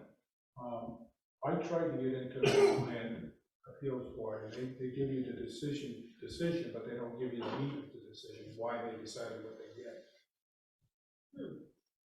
So what are we gonna do under purpose? Are we gonna scrap that because of the No, harmonious and aesthetically No. pleasing part of it there? no, Tori says she doesn't care. do not, keep it. Like, what we could also consider, we got what it was, an email message from Jay Ward, who is in our packet, and he talked about how one approach that we might consider to harmony and compatibility of the project compared to the existing site neighborhood. I'm not suggesting we go into that right now, but, we should look through his ideas, because they apply. We have most of those already in our regs, I'm pretty sure, if it's the one that you're referring to. The proposed appearance of the building site must allow the project to be aesthetically pleasing and harmonious with the properties and terrain in the immediate neighborhood. And then he goes on to define what he means by immediate neighborhood: building materials, building size, colors, shapes, lighting design. So, Roofs Yeah. and that. And we do have most of that in there. And again, we do have another spot in there where we don't use the aesthetically, but we do use the harmonious in there, so. A lot of good at this last time, but. Can we say harmonious in that? Can we, I think we saw something about in this, within like a half mile or a mile. Yeah, it was in his. that's what Jay says. With yeah. those, we have to get more specific what we mean by those terms. We can specify that, but it doesn't mean the judge has to specify. No, it doesn't, but all we can do is do the best we can. Yeah, that's right, I At agree. least they would go in knowing Yeah, our position. I agree, so let's add that in there. What are we adding in? Um, I'm sorry. Where- I jumped around. Yeah. Sorry. I've got to find it actually. You back up on the purpose on landscaping and screen. Are we adding in But something I don't think- from Jay's memo it's or not- from it's not- Victoria's? From Jay's memo, but it probably shouldn't go there. Because the evaluation of the following appearance factors, that's on page 21 of our draft here. We're talking about the evaluation of the following appearance factors will govern the planning board's decision on whether the proposed building designs are acceptable. Building materials and color considerations, and here we go, the harmony and compatibility of project compared to existing site and neighborhood. That's where the half a mile, or whatever it is, should go in, right after that neighborhood, or half mile, or within that sentence. That was under That was page B. 21. B. It was under B, yeah, The big, yeah. 2 or On page 21. Yeah, Right, so, site within, the neighborhood within, so let's get back to Victoria's I'm change. sorry. No, that's all right, take your time, but I think we're done on that one, right? Going into that one? So, we might as well nail this one down, are we keeping that in there or not? Keeping which, Yes. Keep it harmonious. the way that it is. Victoria's edition says, this is a purpose, to provide for the harmonious and aesthetically pleasing development of the town of Swansea and its environs. As long as we do that and we Yeah. specify what we mean by it. I don't have an objection to it either, you know, it's a purpose, it isn't an actual regulation, but it's a purpose in explaining where we're coming from. So, anybody, everybody? Yes. I think you won that one, Victoria. Let's go down to number 2, to provide for open spaces and green spaces of adequate proportions. Yes. Again, that's the purpose of the whole thing. The rest of them are the same, except for number 6, we just add in the word use. And see, now we're down to general standards, and the only change looks like there's a change number 2. Do you want to do this Victoria? You want me Sure, to- I'd be happy to. Okay, So that's just a typographical thing. Number 2, it should be, I believe it should be and, landscaping and parking areas. yeah, I think so.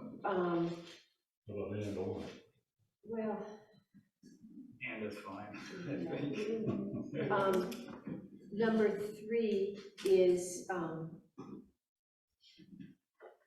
this used to be gone together with number 2, and all I did was break up the 2 sentences and give it its own number, okay? Just Yeah, because it seems like a clarifies that. separate activity, basically. Number 4 is the same as it ever was, number 5 is the same as it ever was.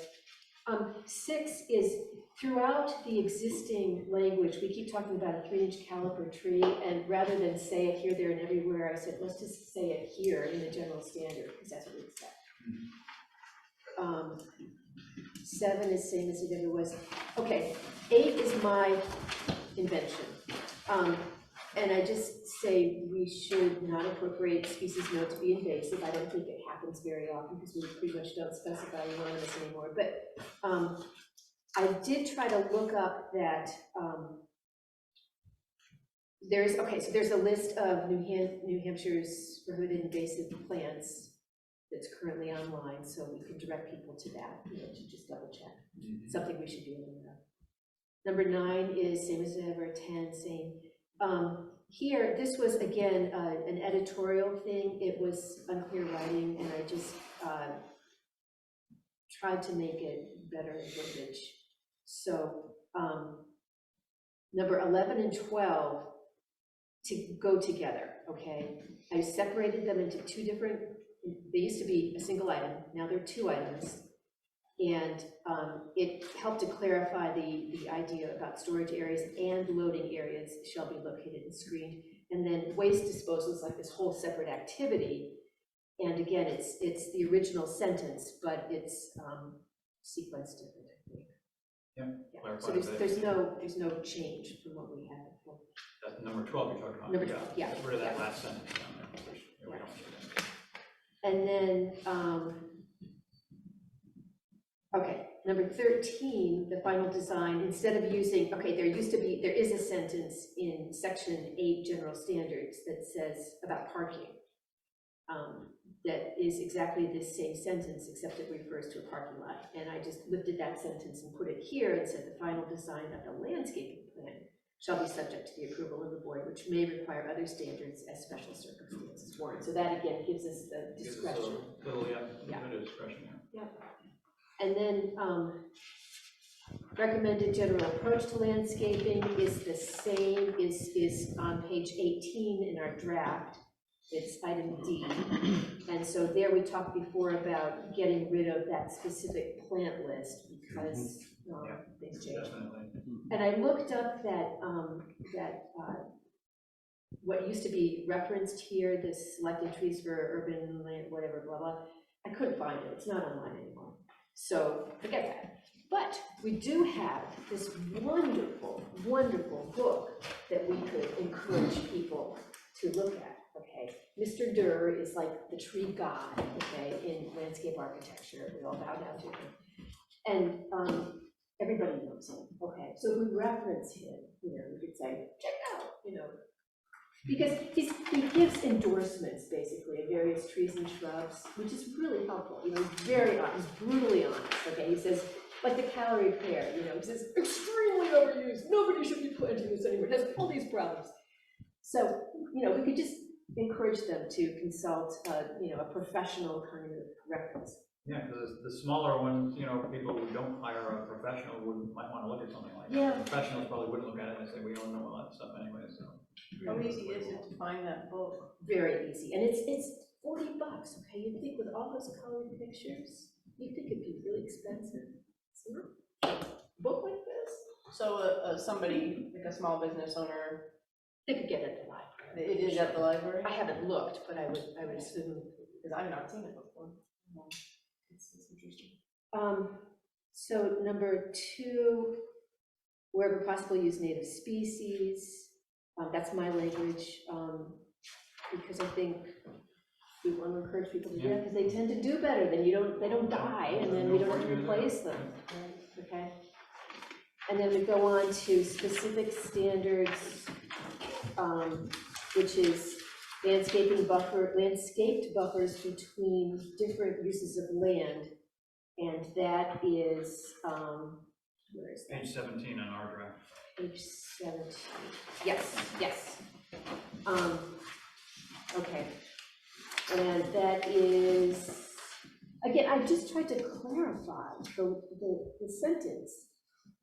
So it should be residential uses rather than residential areas, new sentence, just to sort of break up the ideas. Landscaping shall be used to form a buffer, just as, that used to be one run-on sentence. And here again, providing for planning board discretion. And I think it's okay to say this, to say that we will exercise discretion more than once, because it reminds us that we get to exercise discretion, you know? I think it's good for us. So the planning board may specify the appropriate size and nature of the landscape buffer. Again, it's similar to other places where we provide the discretion. And again, down on landscape strips between building and street, all I did was add the word the. Here I kept, number 2, I kept the caliper because some of the woody material that's in that landscape strip might already be there. So we will count it if it's a 3-inch or larger caliper. And do we want to still use 40 feet or? bring it down to 30 No, feet? I think we should go to 30 feet. All I right, think that's a good cross that to idea. 30 Yeah. feet. Okay. So, number 3. Number 3, there is no word, berming is not a word, I just use berms. I'm just cleaning it up, you know, trees and shrubs should be, number 4 should be positioned to not obstruct, it's just clarity. And then 2 is the same. So this is, just to say, I'm not like trying to prescribe stuff here as much as give us a cleaner slate to work on, you know? So it would be smart, I think, for us to consider some of these numbers, like the 30 versus 40. But I just wanted to kind of tidy things up before we dove in. So I don't know if a landscaped area that is a minimum of 10 feet around the sides of the building with public access is adequate. I don't know, you know? Probably is, but sometimes it's a little bit close for a large tree. Yeah. You know, it's only 10 feet in that area there, and you plant a big tree there, and before you know it, that thing is just ridiculous, yeah. So, no, that one, maybe just smaller shrubs in that area. Yeah. We don't specify. We don't specify, we just say No. landscape. And let's see, where are we again now? We're We've done number 2 under landscaping between Yeah. adjacent buildings. Yeah. Now we're going to, what, recommended? Well, right now we're saying a 20-foot deep landscape buffer, that's the existing. Yeah. I don't know if that's adequate. I think it is. And here we've got a minimum of 1 tree. That's where the 200 square, I knew that was in the other place. Yeah. 200 square foot area, ground area. Now, is that adequate? That is probably for something like that. It doesn't match up, it doesn't work for the parking layout there. It's too few trees for the parking lot, but there, I think for the buffer zone it works. Can I ask for specificity in number 2, under the landscaping between the buildings? You crossed out the 3-inch diameter on that. Do you guys, I mean, I don't know if you want to kind of blanketly adopt all of these recommendations by Victoria, but I just kind of want to highlight that if that's the direction you guys are heading in. I think we ought to put it back in there. I mean, it doesn't hurt to remind the people reading it that, oh yeah, it's a 3-inch tree, rather than, we only mention it once, like you said, for clarity, we do, but if we repeat it, I don't think it hurts anything at all. So in all instances, retain the tree size. I think it'd be a good idea if we did. I don't know if anybody else. Doesn't hurt my head.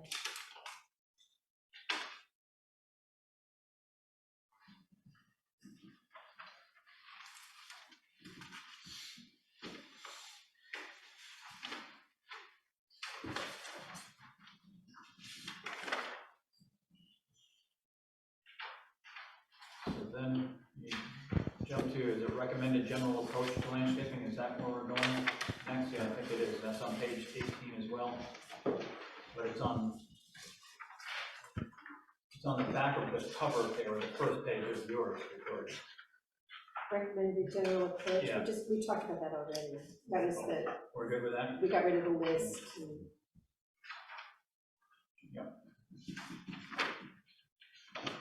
So did that wrap it up? That wraps it up. Okay.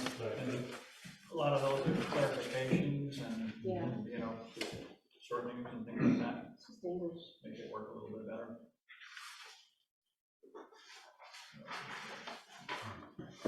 So, pardon me? Excuse me, to go back now to Mr. Ward, J. Ward's item. Before you go back to Mr. Ward, did you guys come to a consensus on what we're doing with Victoria's suggestions? So all of the suggestions that we talked about with Victoria just now, everybody for them, against them? But it sounded to me like everyone agreed with it. I didn't have any objections to any of the stuff in there. It was a lot of clarification and streamlining. So is that consensus? Yes? Yes. Everyone, yes? Yes. Okay, Thank you. thank you.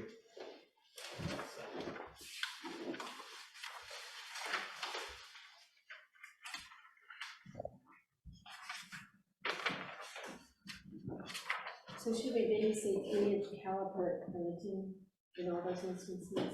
Because 3-inch diameter, 3-inch caliper planting.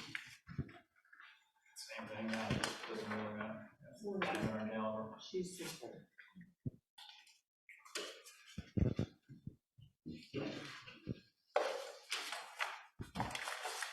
So, J. Ward stuff, look at it again.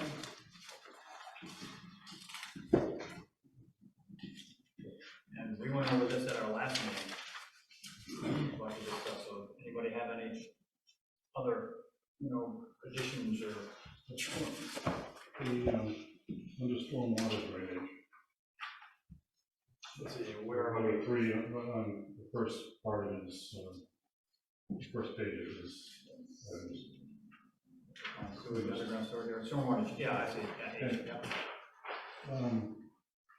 Snow dumps from outside sources, is that not allowed? Not allowed in the town? It's a use, and we don't allow it as a use, so we can't do it. So how should that be? Well, we went through this last time, and Sarah put in the additions that we took from this stuff into this draft here. I was just wondering if anyone had anything else to take out of there. A lot of the stuff you took right from our site plan regs.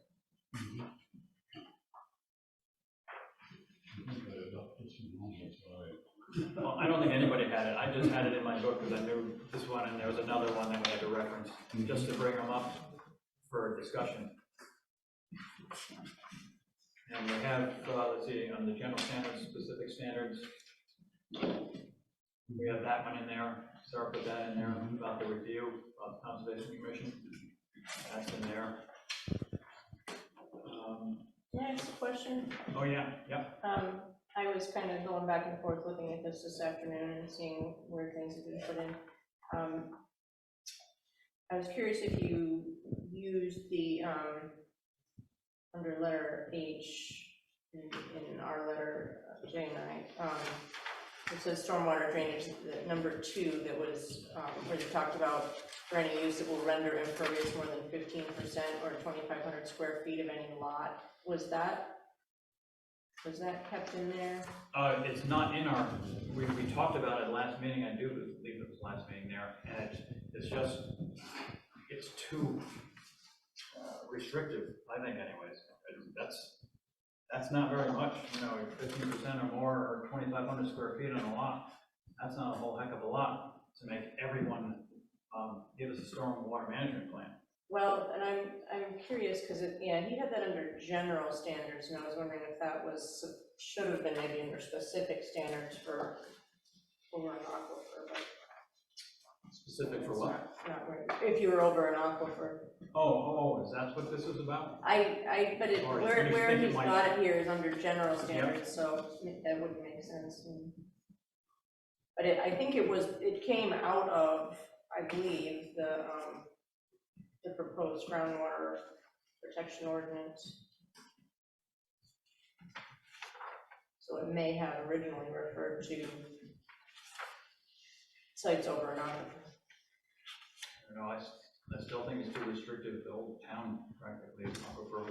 We have stormwater management plans submitted most of the time for anything large anyway. But the Conservation Commission reviews all of the site plans before they come to us or after they come to us, either way. But if the Conservation Commission thinks that it's a problem with the appropriate service and need a stormwater, and they didn't provide one, or the planning board didn't ask for one, then you should tell the planning board that you want one.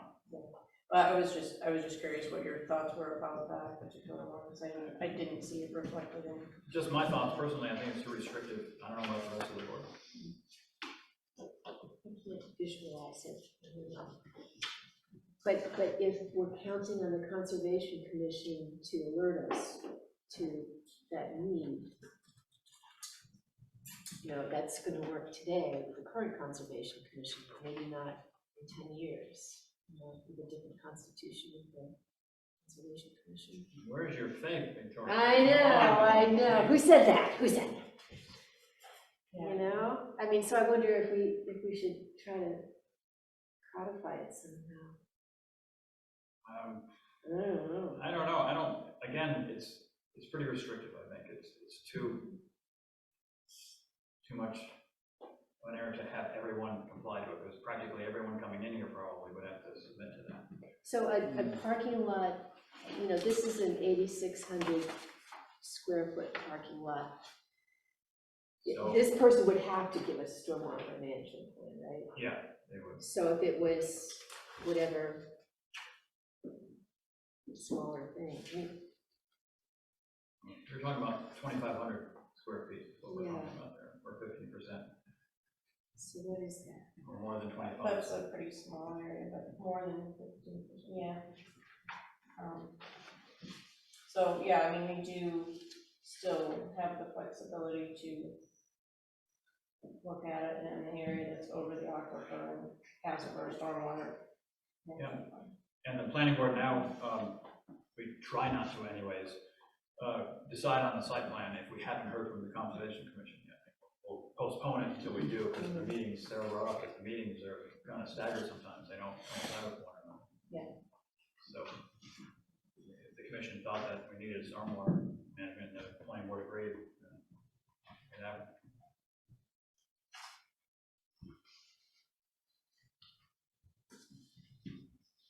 Well, I thought that, the job of sliding these things into where they would probably be most appropriate.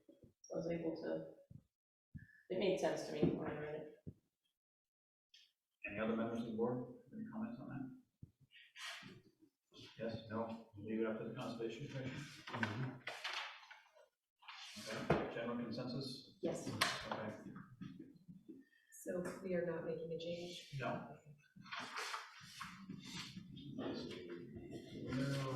Okay, specific standards we had for, that was a wellhead protection and aquifer protection, that's in there, so I'll put that in. Let's see, what's this? Oh, yeah, we're down to the harmony and compatibility, part of it there that Richard mentioned before, and then we mentioned it for it in his harmony and compatibility. Where are we there? It was still on the J Ward, but it's a second, another one from J Ward, it's in our packet. Oh. It's just before the Keens screening parking lot there. But, let's see, we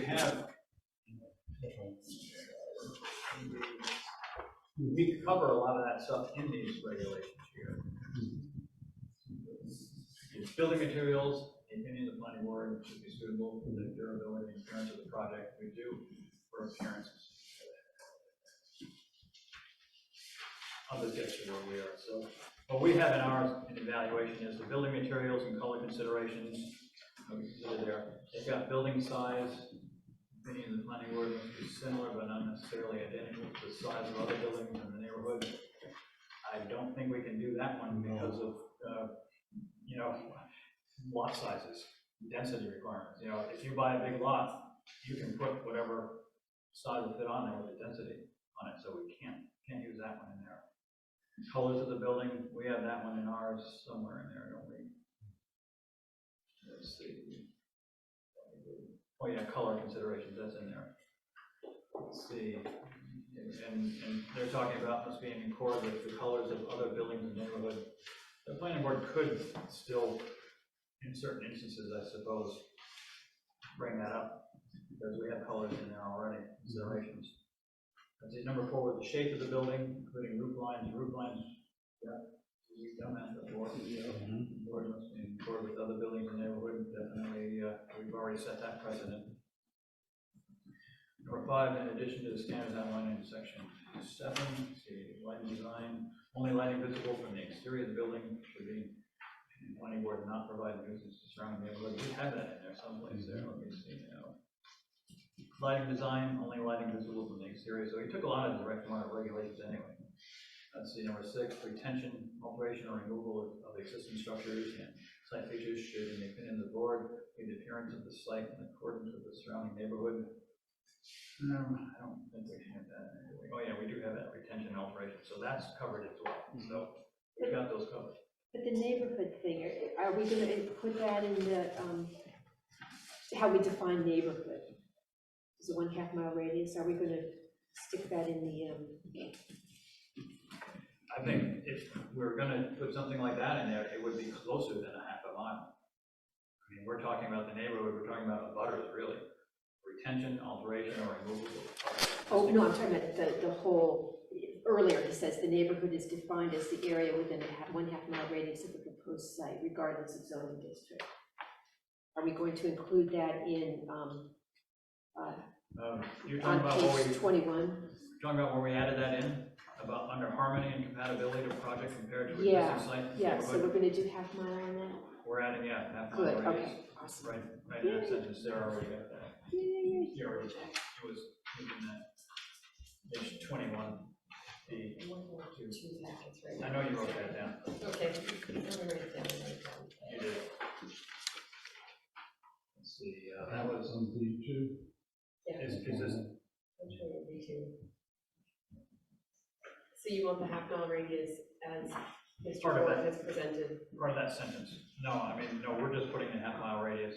I guess, yeah, he presented it somewhere, I don't see it there, but I know it was in there someplace. It's Oh, up there? here, Okay, approximately, right there, within a 1/2 mile radius. yeah, okay, yeah, so we, after the neighborhood park within 1/2 mile radius.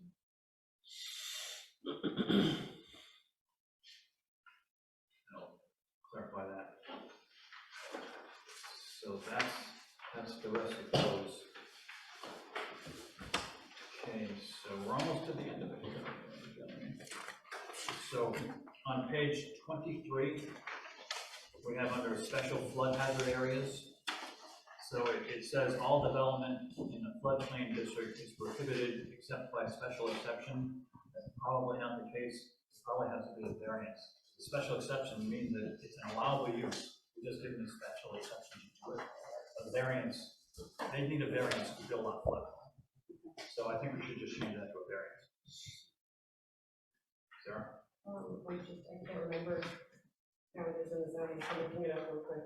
Or did you already look it up? I looked it up and I didn't find any reference in the flood hazard area, any reference to special exception or just variances in our zoning. In floodplain district, all development is prohibited except by special exception. Oh, where is that? The first line, sorry, you gotta read the Okay, beginning. yeah, okay, right in there, you're right, okay. So we'll leave it in there. Okay. We can't contradict ourselves. You're sharp, I'll tell you that. Gotta read the first line, I guess so. every time. Page 24, this is just a small little typo in here. It's in our new tenant applications, number 3, it's on page 24, number 3. So new tenant application says businesses moving into, and it says in a multi-use building. Should just strike that out of there. Business moving into a multi-use building. On and on. Yeah, getting rid of the in.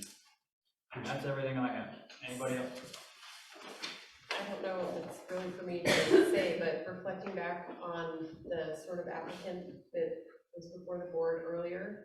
So new tenants moving into a multi-use building that has received previous site plan approval and previous multi-tenant approval for the same type of permitted use may be allowed, blah, blah, blah. But moving into a multi-use building. So this does not specify the unit of the building. So under this regulation, their new tenant application would apply. And I just want to see if that's how you guys interpret the way this is written, because that's how I interpret it. Yeah, I think you're right. Yep, I thought it had said somewhere about replacing the building, but it doesn't. I mean, it can, because you're updating it, but yeah, I just want to they use. distinguish the difference between the building and the unit. Moving into use building, right? That's received previous and approval for the same type of permitted use. Yeah, yeah. And yeah, nothing about replacing it there. So yeah, you're right. Everybody good with that? Can we leave it at that? Confused. And I was, it's probably confusing because what I was telling the guy before was that we were talking about replacing a business. A business goes out and another one wants to come in at the same exact business, then not a problem.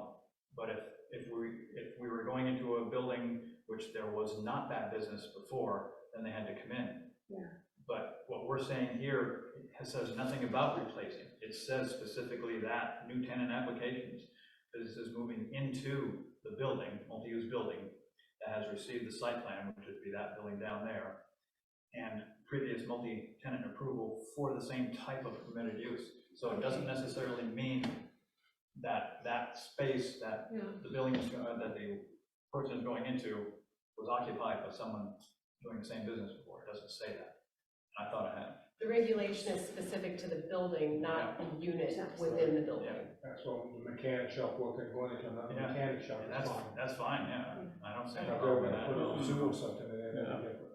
Could be. Different type of permitted use, not permitted. So, good point. Leave it as it is. I think we should. Now, anybody else have anything on the regulation? We're gonna be looking at parking again, but everything else I think is pretty much streamlined. I don't think we need a whole new topic again, do we, or do we? Actually, I don't know. What do you guys want me to prepare for the next meeting? Yeah, because we really didn't change a whole heck of a lot. There were a lot of little maybe typos we're calling about, and we didn't really change the intent of the draft, so I don't see why we can't use the same draft and finally nail down the parking. And then have Sarah do it all at once. How busy are they next time? Our next meeting will be the site plan review for Lesser, the landscaping business with multi-family family housing. Yeah, how long do you anticipate that will take? It's all up to you guys. Well, I know, but you look at it, you know how we've operated in the past. It depends if you get Yes, we long-winded. won't hold it to you, what, she said this much time, 2 minutes past that. I feel like you guys really like staying past 8 o'clock these days, so I don't know how you're gonna choose to spend your time. I imagine you'll probably want that to go over 2 meetings to make sure the Concom has had an opportunity. Okay. So, Even site plan regulations is a standing order on our Yep. agendas anyways. If So we get time to it do it. should stay there, yeah, it should stay there. And we do something like a conceptual study. Are they going to? They were going to, yeah, I don't know. Can Okay, we have them present it as that, so we don't start a clock? I don't think. It's only up to them, yeah, it's, Yes. but we can't designate that they do No, that. we can suggest it. I don't know, it's, Well, once they gave Sarah the application, I think it's, Well, then we just have to act on it within 30 days, we don't have. right, but still.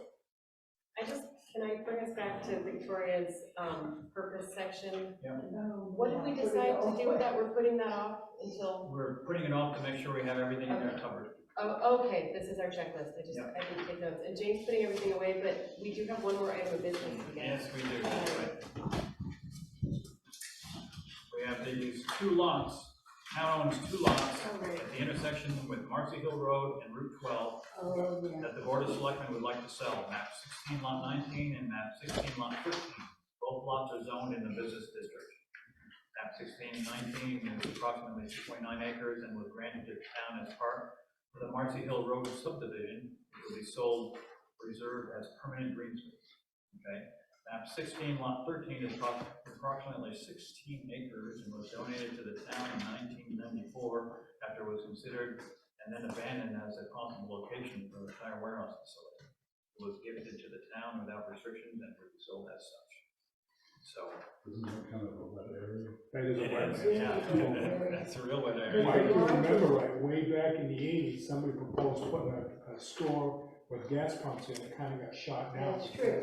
And yeah, I heard they even put some fill in, but then when they started exploring, it was too wet under there to put storage tanks. And on the left though, on the left corner, the Conservation Commission seemed to think that there was enough elevation at the back of that lot that it could be used for building something. I guess they must have a buyer. Because I didn't go, we didn't have a site walk, so I don't know. Well, I guess it's, yeah, whoever buys it, if they want to put something on it, then they might be in here to see it. Right, Michael Brantley came to our meeting, Mhm. he seemed to think that there was elevation enough there for something to be. And that's part of that big lot, you mean? That one there? Yeah, the big one. Yeah, that's the other one. It has a drier area at Yep. the upper Yeah. part of it. Possible. Mhm. That's possible. Would they have to go through EPA because of the wetland? It all depends on what's proposed. Yeah, we don't know, yeah. So Yeah. I guess the planning, they're looking for a recommendation from the planning board as to whether they should go ahead and sell it or not. Well, otherwise, what would they do with it? Well, they sell it, they get money for it, and somebody can't do anything with it, that's their problem. So let's They have a do motion. due diligence. Let's have a That's motion. not being a very good neighbor. I make the motion that, we, no longer there. Okay, a motion by Brandon that we recommend the sale of those 2 properties to the selectmen, seconded by, I'll second. seconded by Michael. Is there any further discussion? Michael wants to stick somebody with. All those in favor indicate by saying aye. Aye. All those- Almost makes me want to go back into the realtor business and sell it. Well, you know, if they have a realtor sort of like your husband that's very conscious, they'll know what they can do and what they can't do. He'll figure it out. That's right. You could get the bill right here. Okay, any other business, any other business that anybody have? We can do blueprint reading at a bunch of different meetings, I can just keep them bringing those back to that. Thank you for explaining those. We'll take them, we should take them sheet by sheet, then you can, because when you look at them all together like that, it kind of blends it all together, but if we take them sheet by sheet, it's pretty interesting. We'll get familiar with them. Casey Baker will contact me. I move we adjourn, I do that every A time. motion from James, I'll second. second by Brandon. Is there any further discussion? And all those in favor, indicate by saying aye. Aye. All opposed? And we're adjourned.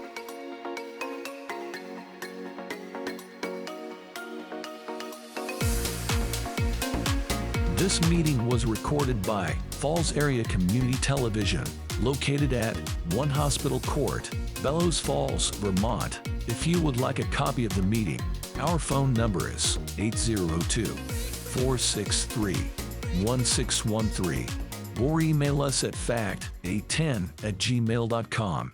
Falls Area Community TV, keeping government honest.